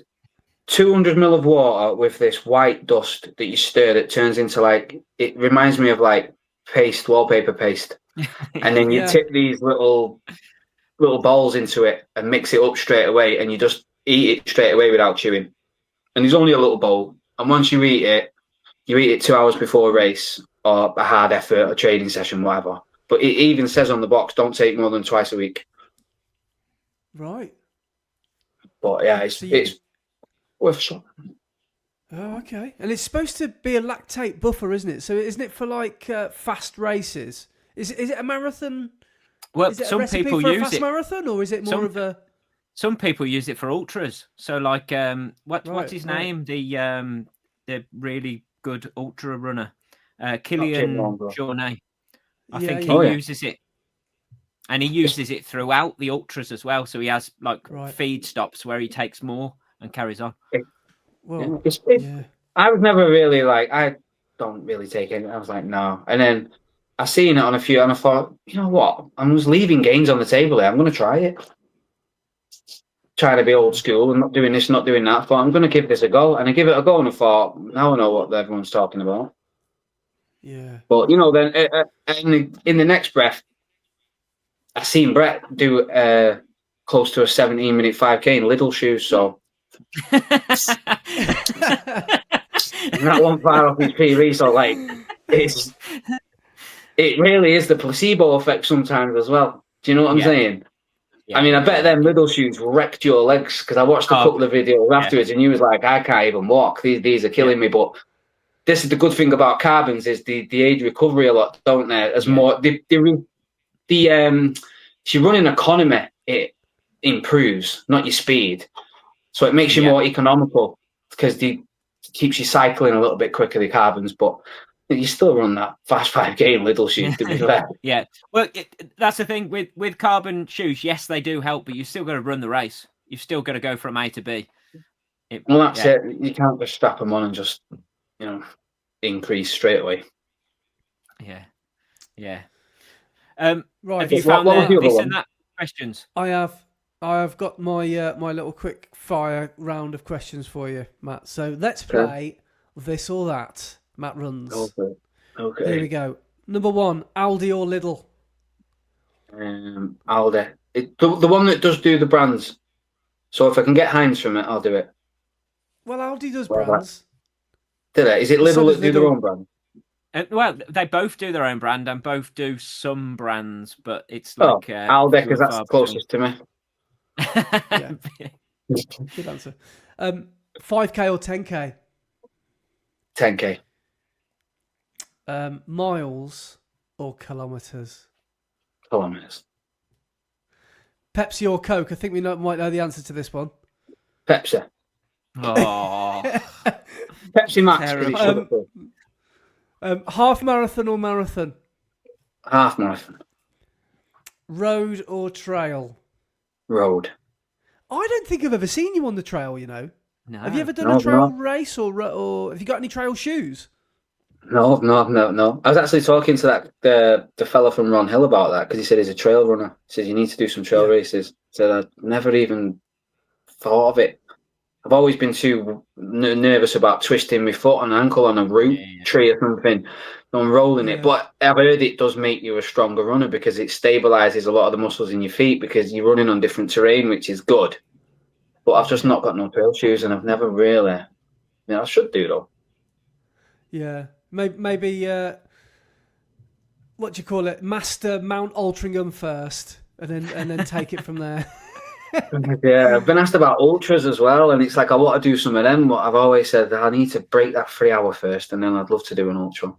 Yeah, I think that's a common sort of like. I mean, Brett, you've got that ethos, haven't you? Sort of like, run your roads. You'll run until I'll keep doing marathons until I start getting slower, and then I'll move to the distance and go for longer. But yeah, and whilst I can still try and get faster over the marathon, I'll be sticking to the marathon and trying to get those PBs. But there's got to be some good benefits in it, because Andy's ran about 7 marathons back to back the other month, and he ran a 10K PB. Yeah. You know what I'm saying? Yeah. So it's not like the speed work was just constant. It was like you did a load of this running at a slow pace, and then your cardiovascular system must have just done something to it. Yeah. Because then you went and you ran like a 40-30, didn't you, in a 10K? And a 90-minute half marathon, a 1 hour 29-minute half marathon. Yeah, since that, I reckon I'm in the best shape I've ever been in. So I maybe there is something in, 24 hours of cardio a day. I don't know. But, that's the good thing about PBs, because you are in the best shape you've ever been in, because the times were there to prove it. Yeah. And there's no mean feat doing them. Yeah, right. A couple more questions before we go. When you're running, headphones or no headphones? Bit of both. More or less no headphones though. It raises your heart rate too much. Sunrise run or sunset run? Sunrise. Summer running or winter running? Winter running. And a last one, very controversial. Crisps or chocolate? Oh, chocolate. And we ask all the big questions on running the red. That's a horrible question because I can eat chocolate until I don't feel right, and then all of a sudden crisps just look nice. Well, yeah, because you've outdone the sweetness, so you need a bit of savoury. So, yeah, and then I'll have a sandwich. It's like 1, 2, 3, 4. I think I'm full up. I'm not full up. I'm just going from food to food. That's the problem with running so much and doing so many miles is you're never full. You're always hungry, which it can be a good thing, but at the same time, so you've got this Shrewsbury 5K's coming up for you. Anything else before Christmas? No, not particularly yet. No, I won't mind doing the Aintree half if I've got that time off work. I've not checked yet, but it's usually around about the 15th of December. They do the 5K, 10K and the half, and it's a decent course. The only problem I had with it last time was it's one of them courses where you set the half marathon off, and I had one more lap to do, and I think this was in 2019. I did it. It was a good course, and in the last lap they set the 10K runners off, and I hit the back of them. So then you're literally like trying to dance around people, and it's not their fault, but you've got one more lap to go. It was just bad timing where you're like, oh no, when you see something and you think, oh no, you're like, how do I get around this now? Yeah. So that was the only bad thing. Yeah, when I did the Leeds Marathon, we got the half marathoners, and we got the bulk as well. We got the half marathoners that were going between 2 and 2.5 hours on a hot day. That's probably, I don't know, the majority of the half marathon field. And we just, like you said, when you've got, your brain doesn't work proper. I remember you said, Matt, at the end of one of your races, people were trying to talk to you at the end of the race, and you said your head was just like spaghetti bolognese. I love that phrase. Yeah, and that's what your brain is like. You can't compute. It's like playing chess. Like you can't predict the movement of people in front of you, can you? And you've got you're really mentally tired, physically exhausted. It's the last thing you need, isn't it? Having a wave of slow runners in front of you. After the Knutsford 10K, I did a good race, but I felt like the least social after a race I've ever felt. I was just, because I wasn't well either, I thought, I feel like I can't. My head was just, and then because if you've got like, you'll know yourself, if you're out and then people might maybe recognise you, people might approach you to talk, and obviously you're not going to be rude, but you just wish you could click your fingers and just go, vanish. I'm a bit of an introvert, me boy. Oh yeah. Yeah, honestly, I am. I don't mind talking to people when I'm out or anything like that, but it's like once I'm in that scenario and that situation, I'm cool. But the thought of it, like, it's weird because I'm going to a race when you don't know anyone, because I don't train with anyone or anything like that. I only know people off like the videos or anything. Like you can be sat there on the start line and you're surrounded by that many people, but really you're alone. But you're sort of around so many people, but you don't know anyone. Get the feet, do you know what I mean? Especially when you first start running, you're like, and then the imposter syndrome creeps in. Should I be this far forward? Why am I stood next to elites? Yeah, I'm looking at someone here limbering up that's been doing these fancy warm-up things with the legs and stuff, and I don't do that. Like, what's the going on? But it is. But I honestly, like that, I suffered with that a lot. Now I'm just cool with it. Yeah. I've honestly felt more confident than ever in the last 6 months. So, you're like what you're bringing through into your Manchester build is going to be mega, isn't it? Well, hopefully, anyway. You'll keep going on this sort of trajectory. You're going to be, you could be on for a really good time. So, are you the sort of guy that will be all in, you'll make some, for a marathon that's 3-4 months away, will you make some huge lifestyle changes? Do you drink a lot? Are you partial to a beer or anything? Not really. I might have a vodka and coke every now and again at the weekend with Kay, but other than that, like, I don't go out at all. Yeah. I have no, I have friends, but I have probably I can count on, my life's that busy at home. I don't go anywhere or do anything. It's just family life. So I don't really go out drinking or anything like that. But I would probably, definitely make some lifestyle choices changes, I'd probably want to lose about another kilogram or two. But I've been in a constant calorie deficit for a year, so I think so. It's mad how it's worked out. You got to do it safely, haven't you? Yeah. Just buy carb 3 times a day, you'll be fine. Yeah. I want to see that on one of your next race videos, and I am trying some bicarb today. Yeah. Or some bicarb, whatever it is. I was going to say as well, you can tell how much we go out because this is our Friday nights now. Yeah. I love the long form podcast. To each other. Yeah, I've listened to your podcast so many times on long runs and stuff like that. Like it's like a running Joe Rogan one. It's a long form podcast, isn't it? You sit down and have a good nap for a couple of hours about running. That's the good thing about it. Yeah, cheers. That's good. Nice one. Well, what? Just quickly, just give for anyone that doesn't know, what's your YouTube channel?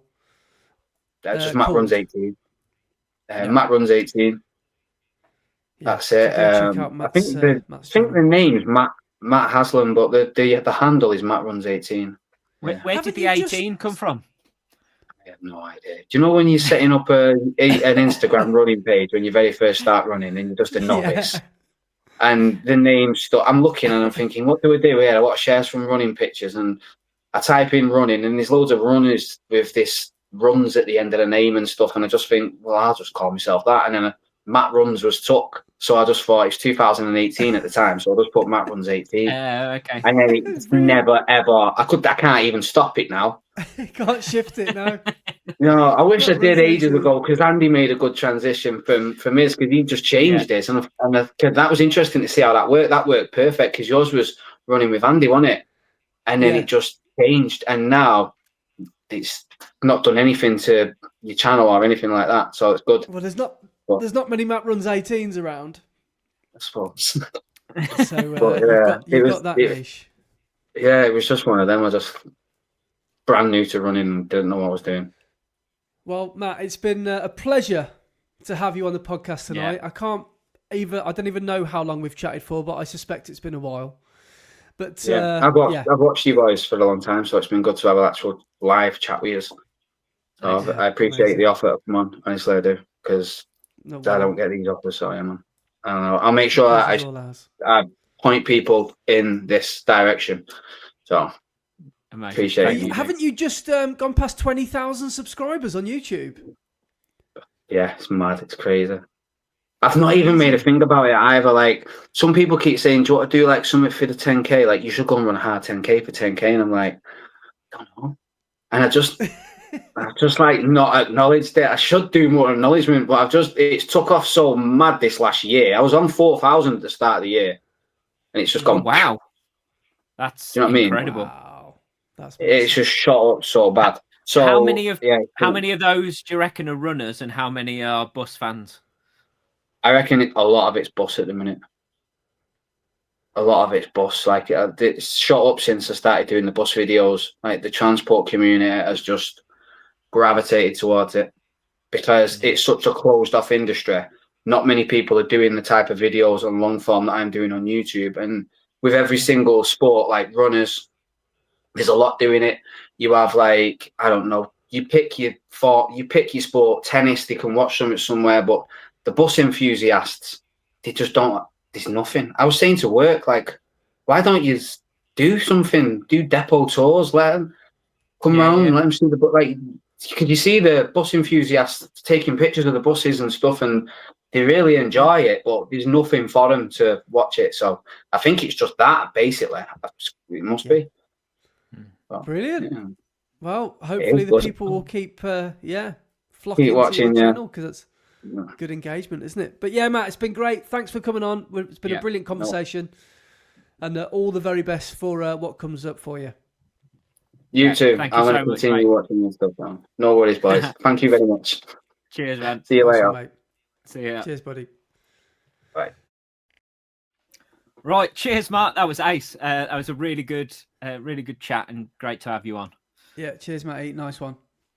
So we've got plenty to cover, as always, for the rest of the podcast. We have got about 6 years worth of comments and emails to get through. There was There was a marathon last week. We've both had. Would you say you've had a full week of training? How many days? Pretty much. You've been down the gym quite a lot, haven't you? Yeah. So we've got that to chat through, amongst some other things. So, yeah. Yes. Oh, first of all, can I just mention something as well, which I forgot to mention on our Go on then. pre-ramble, pre-guest ramble. I went in first class yesterday on a train. Oh, really? I know. Yeah. They were like, are you Andy from Running the Red Line? Get in first class. Yeah, here's your upgrade, sir. Yeah. Did you pay for first class or did you just sneak in? No, of course not. No, I did. We did actually. So basically, Laura and I went to London for the day yesterday because for her birthday present, which was 6 months ago, I booked her a ticket to see a musical, Hercules, the musical. I'm not jealous at all. Honestly, I thought it's gonna be okay, but it's not gonna be amazing. It was unbelievable. Like it was so good. Like the performances, the lighting, the sound, the dancing, the music, the orchestra, everything was just mind blowing. The clips I've seen of it are man, it just looks incredible. The four, is it the four? Is it 5? The narrators. There's 5 of them. Yeah. Oh man, how good are they together? I would say they were like peak. The 5 girls. They were like a gospel. The way I could sort of describe them in the best way possible is like a gospel girl band. Yeah. So they were somewhere in between Sister Act and peak Naughty's Destiny's Child. Like they were honestly the most cool, just so cool. Like the songs and the singing was just phenomenal. I was going to say they're a more modern version of the 3 in Little Shop of Horrors. Can I just shock you? I don't think I've ever seen that film. You haven't seen it, have you? Oh man, really? Is that the Venus Flytrap one? Yeah, you've never seen Little Shop of Horrors. I've seen clips of it, but no. Come on. What have I got to add that along with Grease 2 then? Okay. You have, yes. That's possibly before Grease 2. Come on. Mm-hmm. It's incredible. Okay. Rick Moranis, Steve Martin as the dentist. Oh man. Is the guy from Honey, I Shrunk the Kids in it? Rick Moranis, yeah. Is that the guy? Yeah. Yeah. He's also the one from Ghostbusters. The nerdy one from Ghostbusters, yeah. Yeah, okay. But the musical itself good. But yeah, we sat in first class on the train because it worked out because we booked the train about a month ago. It was only about 10 quid more to sit in first class. So we were like, well, should we just do that then? We don't go to London very often at all. In fact, I don't think I've been on a train for years. I don't have to do it to commute because my job, I have to drive because my place of work changes all the time.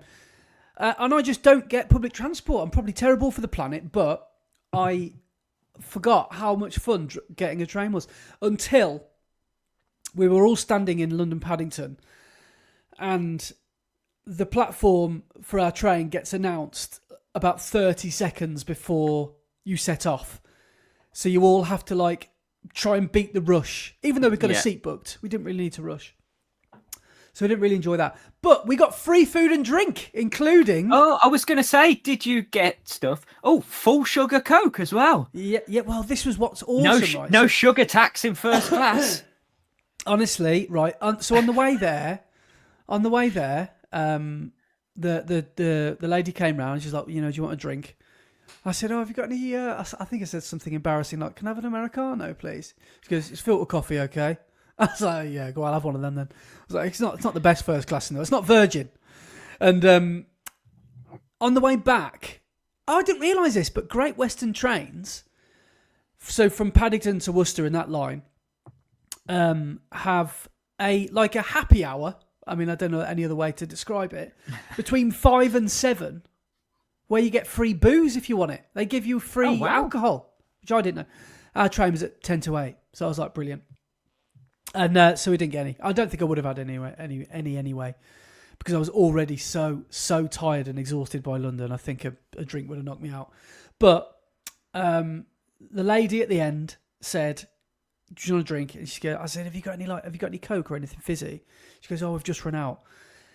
So I had a water instead. I was like, this is not the first class experience I wanted. And then she came back at the end of the journey, remembered I'd said, "Have you got any Cokes?" And she goes, "I've just nicked this off the main trolley." Oh, I was like, amazing. You absolute legend. So she got one off the actual, the trolley that you have to pay for. Yeah. So I was like, Awesome. yeah, that's amazing. But no, good trip down to London, a bit of sightseeing, went down into Central, and including, this might be worth a mention, I went past and into the Oakley store in Covent Garden. Oh, yes. And I tried on those new fancy Meta glasses. The ones, well, Yeah. I don't really know how to describe them. Is Meta Facebook? Is Meta... Yes. Yeah. the company behind Facebook. Well, basically, they're AI glasses, and you can talk to your glasses, and they can give you information. But they're 500 quid, and they don't actually do a lot. So they've got a camera in them, which is fair enough. That's quite good. So you can just say, "Okay, Meta, start recording." Well, this is one thing I didn't really think was great, because it only records... I don't even know if it's 2.7K. It might be 2.7K max at 25 frames a second. Yeah. Or if you want slow motion, it does 1080 at 50 frames a second, I think. So those resolutions are no good to me. So for that reason, sound like Duncan Bannatyne, I'm out. So no thanks. But I tried them on anyway. But I've got to be honest, they felt... Have you ever held something in your hand that is cost 500 quid? A perfect example would be when I went to Valencia on the Adidas stand and I tried or held the new Evos. I don't get to hold very, very, very expensive things very often. And that felt amazing. And the same thing happened when I put those glasses on. I looked at myself in the mirror. I thought, yeah, man, I'd love to rock up to. I'd love to rock up to the Isabel Trail Parkrun in these. So they do look the part, and they're amazingly well mirrored, and the sunglass part goes all the way round towards your ears, so it's completely, there's no sort of light, there's no light leaks, and I guess they're designed primarily for cycling and skiing, and now they've been adapted towards running. But the glasses aren't exactly tailored towards running. I think they're more of a cycling sunglasses. I think. I'm guessing the camera's in the middle. It's not either side like the Ray-Bans. It's just got one in the middle. It's right in the middle, yeah. And because of that, are they single lens or are they two separate lenses? You can see a different compound of plastic where the but does the lens carry on across the bridge of your nose, or yeah? Oh, it does. Yes, so it is does, single lens all the way wrap around. Yeah, it is pretty cool tech as well, because in the arm of the sunglasses, you've got a speaker there as well, with like a directional speaker, and that obviously plays either music, or you can ask Meta to ask you how fast you're going, or you could just look at your watch, but they don't tell you that. Or you could you ask it all these things, and it will tell you. Has it got a heads-up display? Has it got a heads-up display like some of the AI glasses have? No, I don't. Someone correct me on that if I'm wrong, but I don't think it does. Sorry, I can't speak without coughing for longer than 30 seconds. I don't think it's got that information in the actual glasses. Yeah. So little bit kind of not disappointed, but not wowed, if you know what I mean. Yeah. But I think if it had that display stuff in your lenses, a little bit like those Apple, you remember those Apple things that were like VR things that never really took off? Then yeah, maybe. But still, it's a little bit Black Mirror-esque for me, really. It's a little bit futuristic for me. I mean, just look at your watch. If you want to know how fast you're going, just look at your watch. That's all the tech you need, really, isn't it? It's there on your wrist, right there. Yeah. Just get a pair of Gooders, and which look pretty much identical, and you're set. But some people love techie toys, don't they? So there'll be people that will go out and buy them. But they do look amazing and they do feel good. I can see why they're priced at that price, but for what you pay, I was a little bit underwhelmed because you don't actually get anything. Well, I'm sure with updates and stuff, maybe you would in the future. But I'd be tempted if that stuff was in my sunglasses. Yeah. Maybe. But again, that's a bit too futuristic for me, maybe. Yeah. But imagine the fear of dropping them or scratching them or, you wouldn't take them anywhere, would you? You'd never wear them. No. Because there are glasses now that have got heads-up display, but they haven't got the camera, have they? So it's like you're replacing the one bit of tech with a different one. Yeah. There's nothing that's got all of them together. So again, I don't know what the storage is on the camera itself. I mean, it can't be much above 64 gig, can it? I don't know, which is probably quite a lot. But I would be interested to know if anyone's ever, I don't know, made a running video out of it. But it's cool. It is cool tech. Don't get me wrong. And who knows if they upgrade that camera system one day, maybe I would be interested. Yeah, because like the Ray-Ban ones, you have seen people make videos with those, and I've seen a couple of videos where people are running, but they can't be the most comfortable of glasses to wear whilst you're running, the Ray-Bans, because they're not really designed for performance, are they? Whereas the Oakley ones are. A mate of mine's got them because he does. So he wears glasses anyway, and the ones he's brought are either his prescription or they're tintless, whatever you would call them. So he'd wear contacts and, they're just like fake glasses. But what he does and what he uses them for, he is a wedding videographer. It's my mate Tom, who I've ran with a couple of times. And he will record his, what I did on a wedding sort of thing. So he'll record all the settings on the back of it, what everything he's doing with his hands, basically. And make like a reel out of it. Yeah, and I was actually really impressed with the quality of the video, but I'm not watching it on a big 4K TV. Perfect for phone, but not on a big 65-inch TV, Yeah, so, and as well, by law as well, I don't know if it's the same for these, I imagine it probably is. I think he said it's by law, that's why they do it. When you press record... It's got a red flashing light, hasn't it? It has to have a red flashing light because everyone has to apparently have the safety net of knowing that they're being recorded. You can't... I think it's illegal to film... Well, it can't be, can it? Because everyone films on their camera phones. But then again, they're holding a massive camera, aren't they? You've got your phone and you're pointing it at someone, Yeah, but there is like a what do you call it? Like a wave, almost like a silent siren, like a flashing red light. But from the footage I've seen of it, it looks quite good. But it's just one of those weird things. It's like, is that cool or is that scary? Is that the world that the kids of today are gonna be like? Oh, do you remember back in the day when we had glasses that could film only in 4K?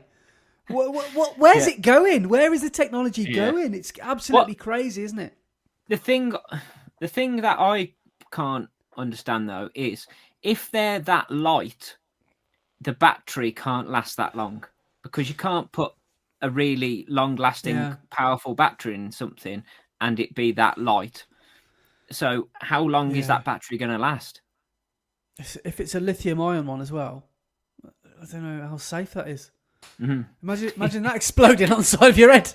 Yeah, just get a big black stripe round your face. Halfway around a Parkrun and your head blows off. Yeah. Oh god, that'd be a good video, wouldn't it? But end up looking like one of the Teenage Mutant Ninja Turtles. Yeah. Yeah. So I don't know. It's just the height of technology, hey? It's cool.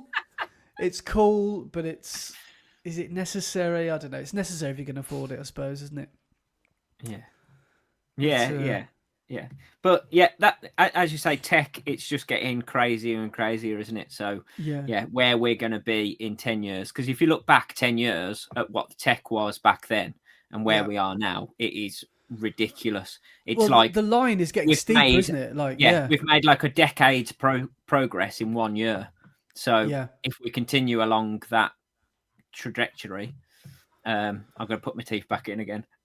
But in Victorian times, when they were coming on leaps and bounds with inventions and stuff, that they thought then everything that had been invented had been invented. Like there was no need to ever advance anything. Yeah. And you just wonder what else is is going to come our way. But like, as a people, as a species, we're just getting lazier. Necessity is the mother of invention, isn't it? So it's like you're designing stuff. You're putting our Garmin stats 3 mil from our eyeballs because we can't be asked to look down at our watch because it might slow us down by half a second. You know, it's just absolute. Yeah. But it's crazy, isn't it? That's one of my issues with AI, though, because like people are so reliant on AI now, like ChatGPT and all that stuff. And like when you Google anything now, the first result is always an AI-generated result. You don't get an actual Google search. So people can't even be bothered to do a proper Google search. They just go with what AI tells them, let alone go to a library and do some research or something like that. The whole concept of actually reading and gathering information has disappeared because nobody wants to spend that time doing that. Or Exhibit A being Brett's end of the podcast quiz at the end of the podcast. Exactly. But you know what I mean? Like when I was at school, if I needed to research for a project, I'd have to go to the library and look through several books to find the information that I needed. You'd actually have to read things. You know, actually have to learn things. Yeah, there were no shortcuts. People are so lazy; they just go, "Hey, ChatGPT, what's this?" And my headphones have just run out of battery. 1 second, I've got a plan. I've got a plan. Speaking of technology, I'm slipping out of the big one. Plan. And I'm going to put these bad boys in. I bet you don't know what that's from. What I just said, do you? I'll be honest. I couldn't even hear you because of the lack of tech. Okay. Is this even working? I've got these free with my phone. Hello? No, they're not even plugged in. Okay, brilliant. I didn't even charge them.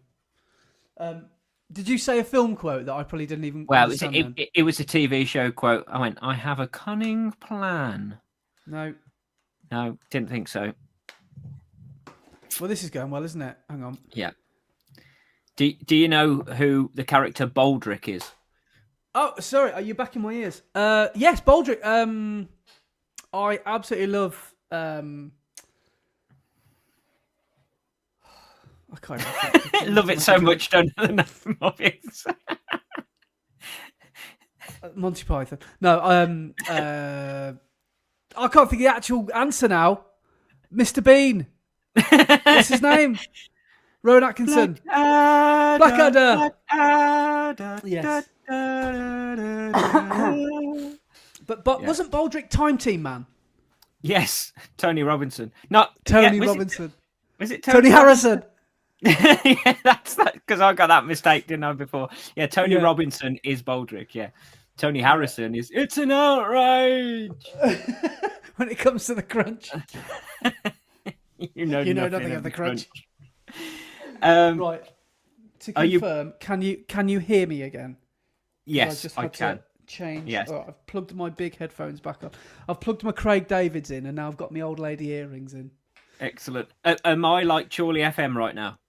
You're coming in my ears, loud and clear. Excellent. Good.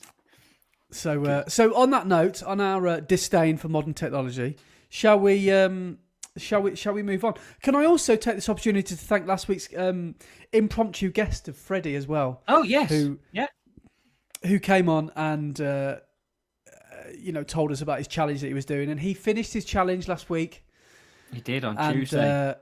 Raised a lot of money and finished his challenge of 22 days of running 22k for Grace. So yeah, massive well done, Freddie. Yeah, and, awesome work, Freddie. Hope you're enjoying some rest.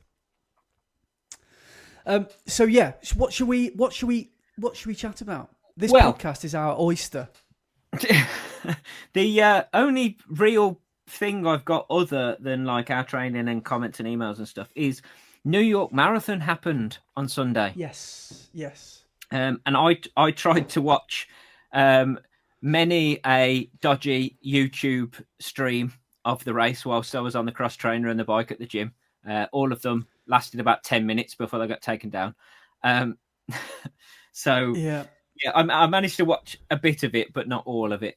But I think one of the biggest talking points was the fact that the GOAT himself, Kipchoge, was running his 7th major, so he became a 7-star finisher. But it wasn't the fact that he came 17th overall and he ran 2:14:36, I think he ran. He's a 7-star finisher. He ran that 8 weeks post Sydney Marathon.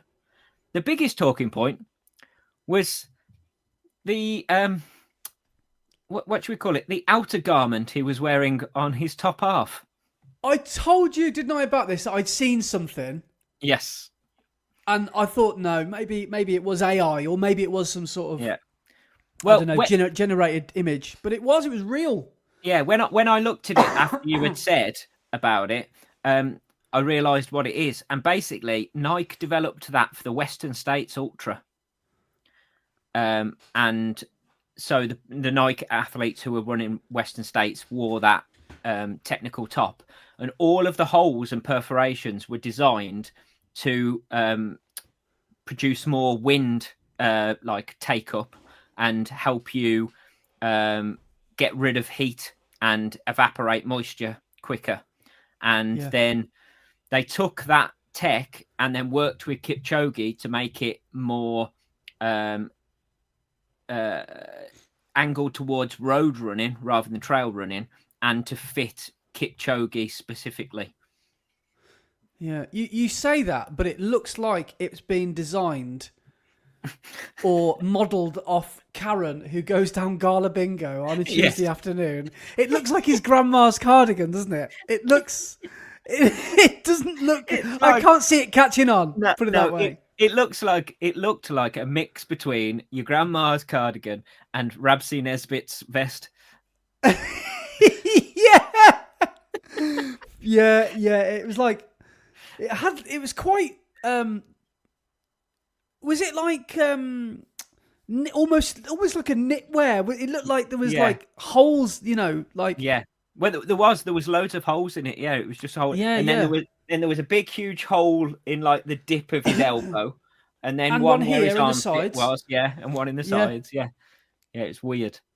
It is a weird garm, and I did like your message on Sunday actually, and you were like, "Poor bloke, his last pro marathon, and he looks like."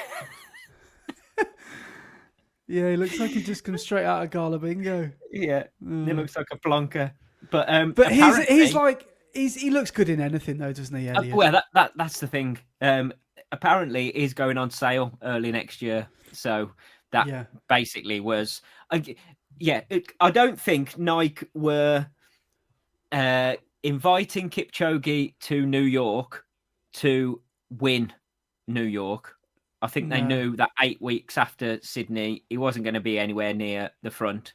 And the fact that people are getting faster and faster and he's getting older, I don't think they thought he was going there to be the one to win it. But he was definitely going there to be a Nike, possibly test pilot or mannequin to show off their new stuff. Yeah, because I think it is going on sale to the public. So did we? I might turn up to Parkrun wearing my Meta AI next week, Oakleys and that singlet. Turn up to Worcester Woods wearing that and come 57th. I'm gonna look really cool running 21:20, aren't I? Did we talk on this podcast? Was it even released about the statement and the news? Oh, Kipchoge, he didn't announce that. He said there was an announcement coming, but he didn't make the announcement until after the race about his world tour. Yeah. So does that mean we'll never see him race a major again? Well, I don't know, but I think it was that New York was his last race as a pro athlete. I think. Okay. And now he's moving to a running movement, and he wants to spread positivity across the world and spread the idea of running. So he's now setting himself up over 2 years to run 7 marathons in one in each of the 7 continents of the world. So yeah, but I think he still wants to be competitive, so he's not going there to jog them. He's going there to run as fast as he can, but it's more to do with spreading the gospel of running rather than going to win. So 6 out of the 7 continents, I'm pretty sure he's probably already visited. Antarctica, though. Well, I know. Yeah. Is he counting that? He must be counting that as a... Yeah. What's he playing at? He's going to need more than that singlet there. He might have to actually make it out of wool. Yeah. So, I mean, what's he going to do? The blooming... I really don't know. The Shackleton Marathon. I don't know. But Biggie Shackleton. Remember Biggie Shackleton? I don't know. Yeah. Well, like, it sounds like a hardest geezer style challenge. It does, doesn't it? Can't imagine. But I like the idea of it. Yeah. Yeah. But there's Has not anyone much ever ran a marathon in Antarctica? People have done Ironmans and stuff. I'm sure there are Antarctic marathons. There's got to be, isn't there? There is a. I'm going to see. Yeah, I think there's a town in Argentina. It's called something like Ushuaia, or is that a club in Ibiza? It's one of the two. It might be both. And there's a on the southern point of Argentina, you can get a boat across to Antarctica, and you can get like a cruise that goes on the South Georgia Sea, and it goes via the Falklands and some of those islands there, and you can go to Antarctica. So I don't know if you can. Marathontoursandtravel.com, Antarctica Marathon 2026. Okay, when is it? Let's have a look. What's the weather going to be like? Will it be chilly? Looks like you're in the United Kingdom. Visit our UK site. I will. It's taking me off that one, so I'll go back to that one. Antarctica Marathon, March the 19th, 2026. March the 19th. That might be the same day as it. Man, and and they do on the same day. They do a half marathon, a marathon, and an ultra marathon. Who's going to Antarctica to just do the half marathon? You've got to go for the full shebang, haven't you? If you're going all that way. I was going to do the 5K. Is there a 1500? Yeah, but the ultra is a 50K. I'd love to know what the mandatory kit list is. Crampons, Everest sort of down suit. Yeah. Says here, how much is it? The course on the King George Island has marked gravel roads that connect to the scientific research bases of Uruguay, Chile, China, and Russia. Great care is taken to leave behind zero impact on the environment in this sensitive ecosystem.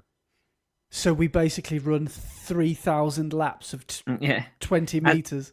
As part of this, we are restricted to having a maximum of 100 passengers ashore for the event at any one time. How many? 100. Oh, you could come in the top 100 then. Yeah, that sounds good. Yeah, so I guess that is the one that Kipchoge will do either in 2026 or 2027. Well, that's pretty cool, isn't it? It would be a great way to start his tour, though, wouldn't it? To do the hardest one and the one that everybody will talk about as the first one. This might have been a Gosport mix-up, but for once in my life, I've got some geography right.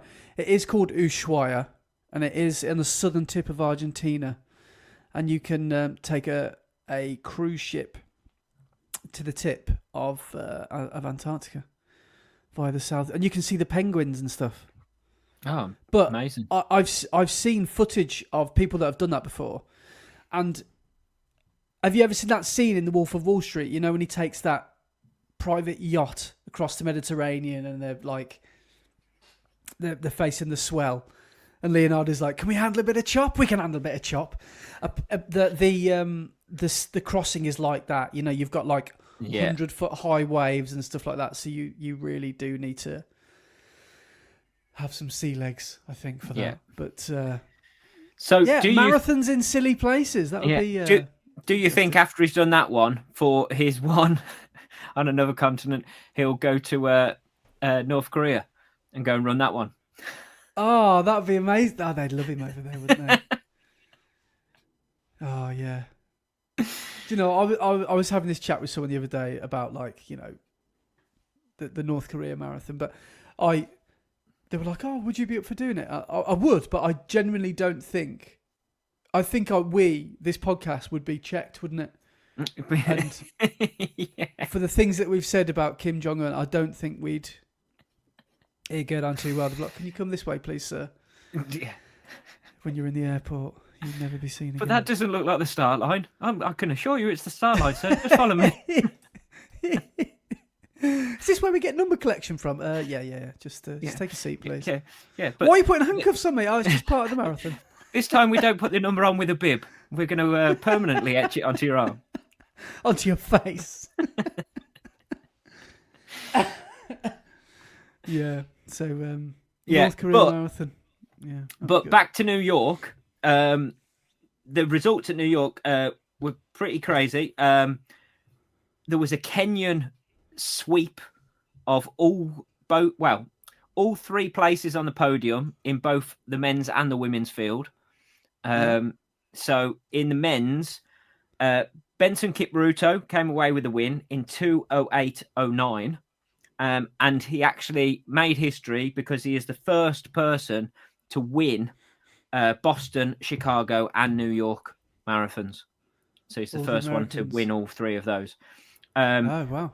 But in second was Alex Matiso, who also finished in 2 hours, 8 minutes, and 9 seconds. It was a crazy, crazy finish. It was like watching the World Champs marathon again. The one on the track. Yeah. Yeah. That was mega, Matiso properly went for it at the end, and they go exactly the same time. But I think there was something like 0.03 of a second in it. You can just, because they both have their arms in the air, and you can just see the tape. Yeah. One of them's sort of belly goes through it slightly first, doesn't it? Yeah. What a finish. Yeah.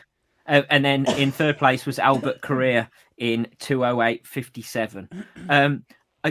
Just on this, I was listening to another podcast earlier, and they were talking about the New York Marathon, and they said like they were looking at the photos of Kipruto and Matiso at the finish because they were hugging each other after such a close thing and everything. And one of them said, "And I noticed his watch, and he obviously hasn't got a Garmin sponsor because he was wearing a Forerunner 410 or something like that, which is like about 10 years old, possibly older." Yeah. And like they were saying, can you imagine if it was like an American or someone running that sort of time, the sponsorships would be absolutely crazy. But because he's a Kenyan, he's still rocking a 10, 15-year-old watch and hasn't got a... Yeah. Mad, isn't it? He probably would have had to pay his own flights and accommodation and everything. It's mad. Yeah. But anyway, in the women's, Helena Beery took the win in 2:19:51. She is the first woman to break 2:20 at New York Marathon, and she broke the old course record by 3 minutes, really? Which is pretty impressive. And then in second was Sharon Lakady, who won New York 2 years ago. So she won the 2023 New York Marathon, but she was second in 2:20:07.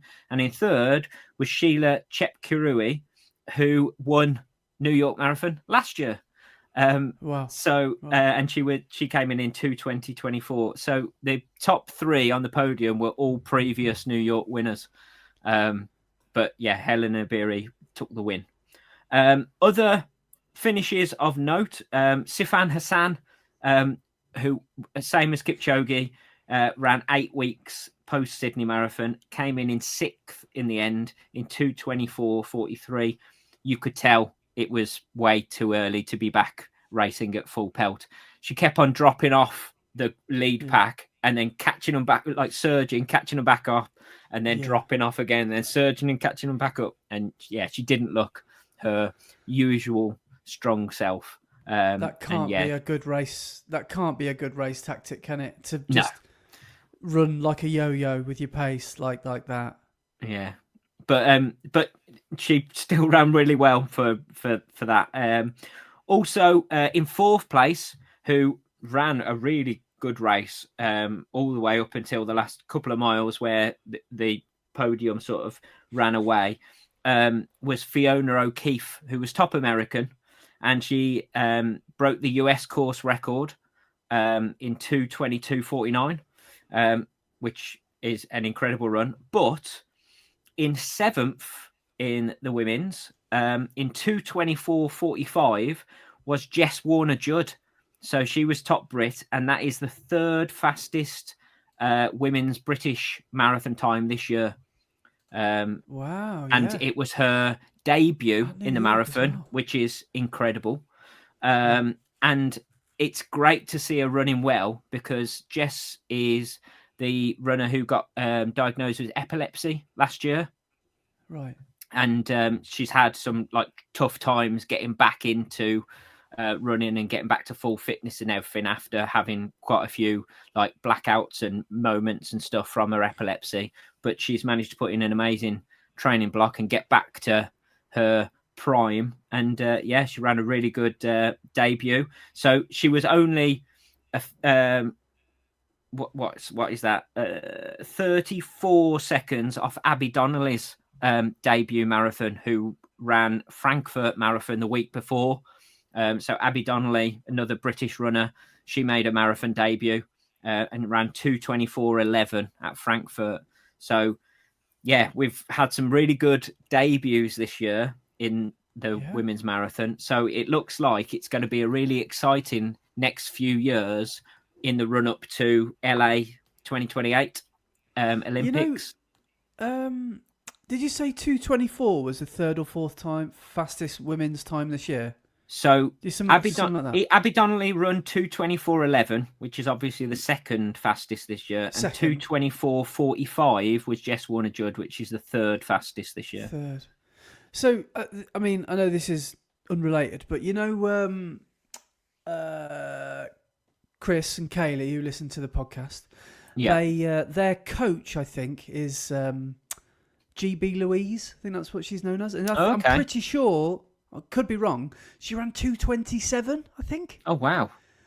In Amsterdam, I think. So that must be right up there with some of the the females this year. So that's an incredible that is performance. But yeah, that was New York Marathon. So yeah, just one quick thing I wanted to mention as well was, did you see the goat running with the Worcester goat? Did you see? Yes, I did. Yeah, the Worcester Kipchoge running with the actual Kipchoge. So Kipchoge doing his shakeout around Central Park, I assume, on Saturday morning, was just him. I mean, obviously he had some security. Yeah, him and his guards, running around. But Kieran Deegan, our running the red line representative from Worcester, went over and ran with the goat. But did you see some of his security? If some people tried to get a bit close. I literally just shoved them out the way. Out the way, yeah. Yeah, they weren't shy in doing that, were they? But that's pretty cool to get that close to Kipchoge, isn't it? Yeah. The amount of reels that just appeared on Instagram of people just filming themselves running next to Kipchoge, a really shaky phone. Yeah, you would, wouldn't you? Even if you had a potato to film on, you would. Yeah, damn right. So that's why you don't. Those Meta AI glasses would have been no good because you'd have to be running like that. You keep falling over. You wouldn't be able to see him. You'd have to take them backwards. off. Try to run backwards at Kipchoge pace. Yeah, brilliant. But yeah, but well done to Kieran and Donato, both from Worcester. Both went over, and I think they ran. Kieran ran 3:16, and Donato had a bad day at the office, didn't he? He did, yeah. But he was injured going into it, though, weren't he? So yeah. But yeah, New York Marathon looks really particularly hard, doesn't it? So well done to anybody that went over and ran New York. Right, so next up, shall we have a look at some of the comments? Because we didn't get to that last week. Yes. Yes. Right, so first one is from a couple of episodes back, and it's from MSouth36, which I think is Matt. It could be. Yeah. That's yeah. And he says, don't want to lead you astray, Andy, but on the Puma Fast R3 front, I would say best 260 quid I've spent. 5K and 10K PBs and feel similar to the OG Alphas, but just a smidge more pop. Very comfortable over those distances. Right. Well, it's a second vote of confidence for the I know, from tonight. Yeah. So, yeah well... we shall see what your bank account says over the next 260 2 weeks. quid. Yeah, it's so expensive. Next one is from Here Comes Bod, and you'll like this one, Andy. Fun fact: the incredible wacky MC at Worcester Half, who Andy absolutely loves, is also an accredited course measurer, meaning he was probably responsible for the cone placement too. I know him. Yeah, definitely his fault. Good to have you guys back. Though the break did allow me to catch up with a few other podcasts. Also, the one time I met Andy was after Droitwich Half 2.5 years ago. I had just knocked a minute off my PB, and his response was an incredulous, "On that course?" Fast forward to last weekend, and I finally topped that PB and knocked another minute off at Rugby. Another stupidly hilly course. I really should attempt a flat half at some point. Any suggestions? Bruges. So awesome. Get to Belgium. Awesome work for your half PB after 2.5 years, which is incredible. But yeah, and Andy suggests Bruges as a nice flat half. I reckon Worcester half is a pretty decent course. Yeah. It's a bit twisty and turny. It is, but it's flat. There's no hills really. There's a couple of little hills, but nothing major, is there? So no. Yeah, locally, I would say that's probably it's one a of decent one. One of the flattest, yeah. One of the flattest around, yeah. Anyway, next one is from Robert Mills, and he says, I think this was after our PJ and Duncan chat. Since tragically losing my eyesight in an illegal paintball game against our rivals from Denton Burn, I can now vividly see the beauty of running 1985 and a Golf Mark 1 through the power of podcast. Hopefully Jeff can hook my Walkman up to the Grove intercom so everyone can listen. Love from PJ. What a legend, Jeff. Jeff from Baker. Dunton, get Jeff quick, man. I can't see Dunton. Next one is from Nick, and he says, you ought to have a basic grasp of Greek mythology if you're hosting a running podcast. Winky face. Yeah, that's a good partridgeism. I like that. Next one is from TWR Hancock, and they say, Seville, good choice, Andy. I will see you there. Yes. So, yeah. Seville coming up next year. Next one is from Freddie Runs, and he says, thanks for having me on, fellas. I say Adidas, the American way, Adidas, as I grew up in Hong Kong, and that's how the Americans said it on TV. Did you know that? Freddie grew up in Hong Kong? Well, I didn't know that. Well, I think, is he a military man? I wonder if that's why. Because I think he was in the army, Freddie was. But maybe he was from a military family, so maybe that would explain that. Yeah, but, possibly, yeah. Yeah. Yeah, I suppose.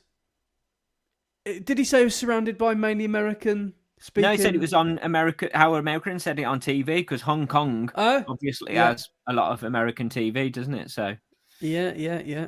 Interesting. wow, interesting. Yeah. Wow, that's cool fact. Next one's from Liger Pride and says, I'm fairly sure I end up watching these 2-hour chats due to the 30-second intro. That said, it's become a nice de-stressor for me from my weekly routine, especially when there's not many good news stories going on these days. Do you know what? I don't agree with listening to this as my get away from the world, because I don't listen back, because it's weird listening to ourselves. But no, thank you. But yeah, it's so true. News now, there's never any good news on the news. Can I just say something controversial? I don't watch the news anymore. The only time I ever see the news is when I go around my parents and they've got it on. I don't watch normal TV now, because I don't. I'm a bit oblivious, to world news, unless it's gone on social media. Because I used to, when I check my phone first thing in the morning, last thing at night, I'd always go on Sky News or BBC News. I deleted those apps a few years ago, and I'm so glad I did, because you just read headline after headline after headline, and there's nothing useful or good. Yeah, it's I just think it's awful. Yeah, same here. I don't bother listening to the news or watching the news or anything, because it is just full of gossip or bad news. There's never anything positive. It's crazy. But yeah. Next one is from Maverick Mike Runs. And do you know what? I'm going to leave this one till last, because I think I know what this one is. There's a brilliant part in this, so I'm going to leave that one till last. Next one is from Dean Somerton, and he says, Freddie is absolutely class. Yes, I agree. An incredible effort from a sensational guy. It's a real pleasure to call him my friend. Awesome. Oh, that's nice. Yeah, that's I met Dean at the Great North Run a few years ago. He's a lovely guy. Good. So, yeah, cheers, Dean. Next one is from Chris Walker, and he says, Hi, Brett and Andy. Thanks for the great podcast. It's great to see you back running, Brett, and congratulations on the PB, Andy. Those costumes had me chuckling today. Also, glad we could please. I am the crutch running Chris Walker. Yes. Bit of info on my running. So this is as we gave him a shout out in the Strava section as our random Strava shout out. Bit of info on my running. I started at age 41 back in 2015. I mostly run 5 and 10Ks. I managed to get a reasonable standard and hit all my PBs in early 2020, just before COVID. Race I'm most proud of was my 34:22 10K, which is over a minute faster than my second best effort. All the stars must have aligned that day. I've been on a downhill trajectory ever since, but I still enjoy racing when I'm not injured. I follow the Andy Maguire S&C regime. Legend. I'm also into my hill walking, which usually seems to improve my running. All the best to Freddie on his challenge. A great effort and very inspiring. So cheers for that, Chris. So a 34:22 10K. Wow. That is lightning fast. 34:22. Yeah. And he said that's a without whole crutches minute. Or with crutches? It's over a minute quicker than his second best. So that day he must have had the best race of his life. Wow. Yeah. Amazing. That's amazing. Next one's from Kieran Turner. He says, great pod, guys. Made me chuckle, especially after screaming, YouTubers, at my radio for 2 minutes. Great to see Freddie. What a legend that man is. Yeah, I agree. Yeah. Then there is a comment here from quite a few episodes back, and it is from Run Like a T-Rex. And he says, Brogues with 3 stripes made me chuckle way more than it should have. I'm also with Andy on the upside down stress fracture picture, and I've just found that drawing a minute ago, and it was you chuckling at the fact that looked like a. That's so suspect. Yeah, brilliant. There we go. So yeah, Next one is from No Bips, Just Bops. And they say, looking forward to listening to this on Saturday. Off to Wales for an ultra. And for my taper, I've had to show the ultimate restraint and save up episodes. Episode 84, 85, and 86 are for the run. Can you imagine that? Running an ultra and listening to 3 episodes, 6 hours of us. But not winning any prizes for speed, but hope to bag that ladies' Strava climbing next week. And the most hours of running the red line listened to in one day. Episode 87 will be saved for the drive home with my mum as her first ever podcast listen. So, hi, Mum. So if this reaches you in time, give Misty Speds a shout out. It will make her day, as I know she watches both of your stuff on YouTube. So Mrs. Bips. Yeah, so, Mrs. Bops. yeah, Mrs. No Bips, Just Bops. Misty Speds. Thank you for listening for the first time ever, and I hope we have not bored you too much. Yeah. So I hope you're enjoying your drive home, and I hope the ultra went very, very well. Yeah, definitely. And then this one is from This Guy Runs, and it says, cracking episode as always, chaps. Freddie is very inspiring, and may Grace's memory forever live on. I was chuckling at the start on the Rustler's burger. I came home one day and said to my granddad, "You eaten?" And he goes, "Yeah, I had the burger in the fridge. Was a bit hard though." For me to find out shortly after, he ate it cold and didn't realise you had to microwave them. Suppose that should have been the sign that Alzheimer's was starting to kick in for him. Bless him. Oh. So he got a Rustler's burger out the fridge, just ate it cold. Just raw dogged it. Oh, man. Wow. Yeah. Bless him. Brilliant. Yeah, fair play.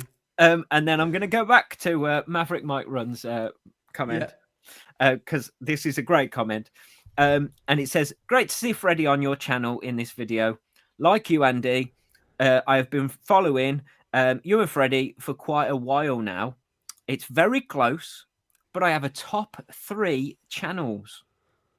Right. Freddie is number 1 because for a while I related to him time-wise on his parkruns and half marathons, but now he's flying these days. Right. You, Andy, are at number 2 for your quality footage and content. Thank you. And I love watching your races.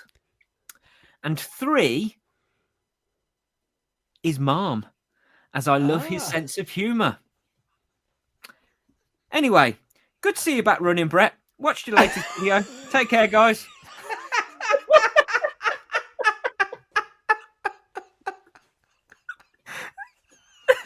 Oh, Mike, the Maverick. Oh, that is what a comment. Anyway, good to see you running back, Brett. Take it easy. Cheers, Mike. None taken. Cheers. You might be in top. You might have made top 5. He didn't say it was top 5, but he didn't say his top 20. You could have made the top 20.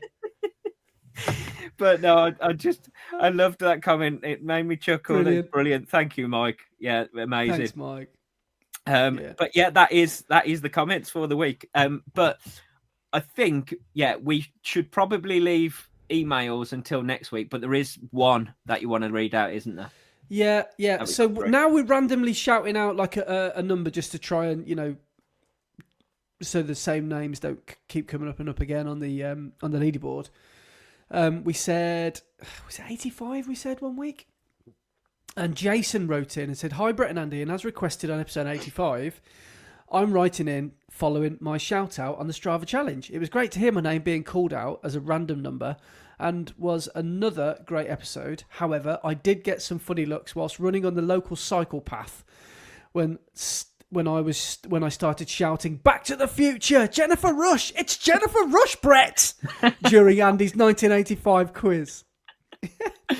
A bit about me. I'm born and bred in Newport, brackets, Mom's favourite place. And I've been running for many, many years. I'm also a member of my local running club, Cullion RC, which has a membership of about 110 runners with abilities from a sub 3 hour marathon to couch to 5k runners. Like many, running is a big part of my life. It feeds my competitive side, and also it has a brilliant social aspect, and it also provides me with a good level of fitness needed for my job as a firefighter.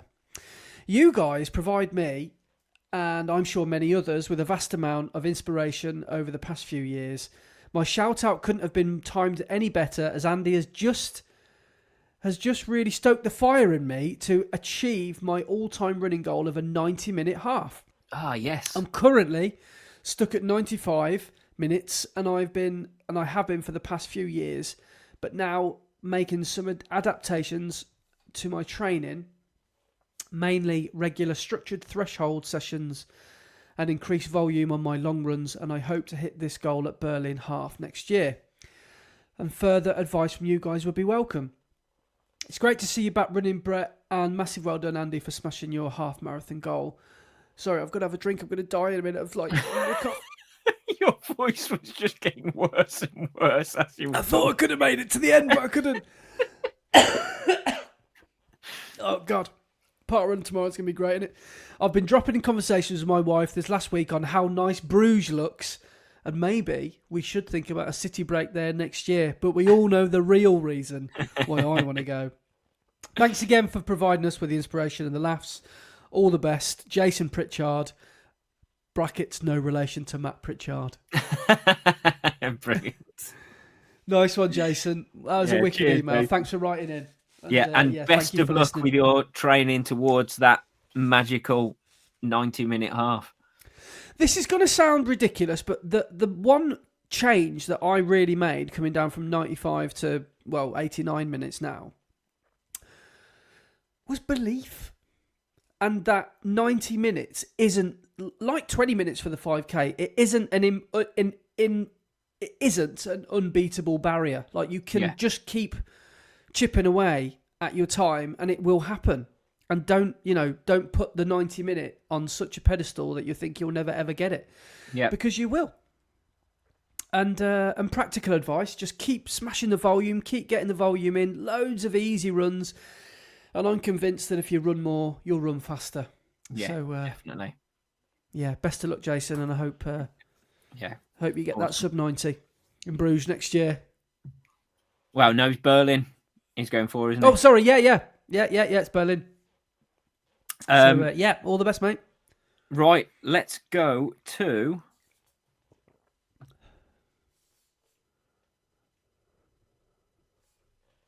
He hasn't spotted yet. Oh, God, no. I was reading back the email. Give me some attention. Look at me. Look at me. I was just here looking at you like this. Notice me. The Strava segment. Brilliant. You're in your own little world. Right. So, last week's leaderboard for our distance, in first place for the second week running is gotta be Freddie Runs. He's done it. Yeah, awesome work, mate. 96.5 miles, which is fantastic. Second place is Chris Reynolds with 93.4 miles. And third is Craig Knowles with 73 miles on the nose. Our climbing top three, in first place, once again, I'm not sure how many weeks in a row this is now, but it is Mark with a C. With 8,980 foot. Second place is Ryan Gowan with 5,388 foot. And third is Stephen Wilding with 4,984 foot. Our top three ladies for distance. In first place is Chloe Hammard with 65.1 miles. Hope your marathon training is going well, Chloe. In second place is Emily Parker with 53.4 miles. And in third place is Rachel Watson with 52.6 miles. And then our top three for climbing. In first place is Aveen D with 2,844 foot. In second place is Stephanie Parker with 2,136 foot. And third is Charlotte Taylor with 1,654 foot. So amazing work from everybody.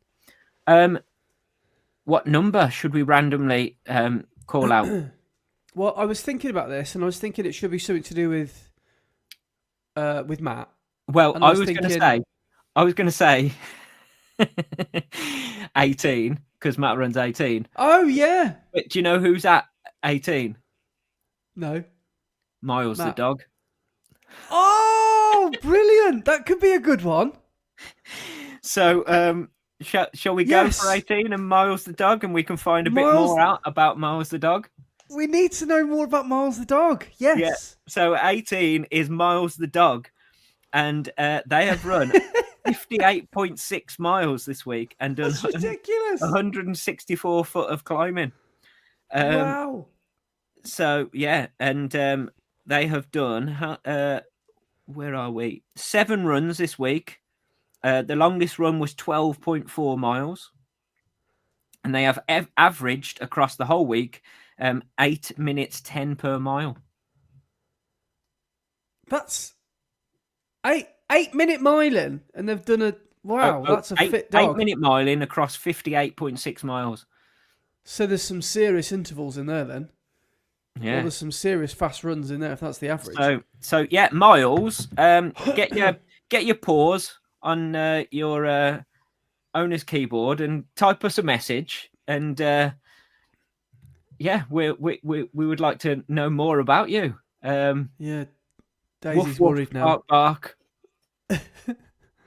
Daisy's worried she might not be the fastest dog around anymore. That's a pretty good showing from Miles. Oh, hang on, Miles the dog. Oh yeah, I was going to say I've just clicked on our club, and Miles the dog was the person that they've left us a comment. Oh, on our this. I mean, this was a month ago. Shows how much I actually look at it, doesn't it? On the club, and it says, Brett, glad to see you running again. Thought you'd appreciate the sweatshirt gifted from my daughter. Oh. Thanks for the podcast, keeping us company on our runs. Right. Keep them coming. I'm going on there now to go and have a look at this post. Oh, yes. Says, can you see it? Yeah. One does simply not walk. One does not simply walk into Mordor. Brilliant.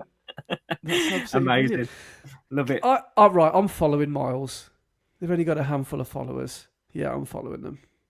Oh, Miles. What a beautiful boy. Yeah, he looks like a lovely dog.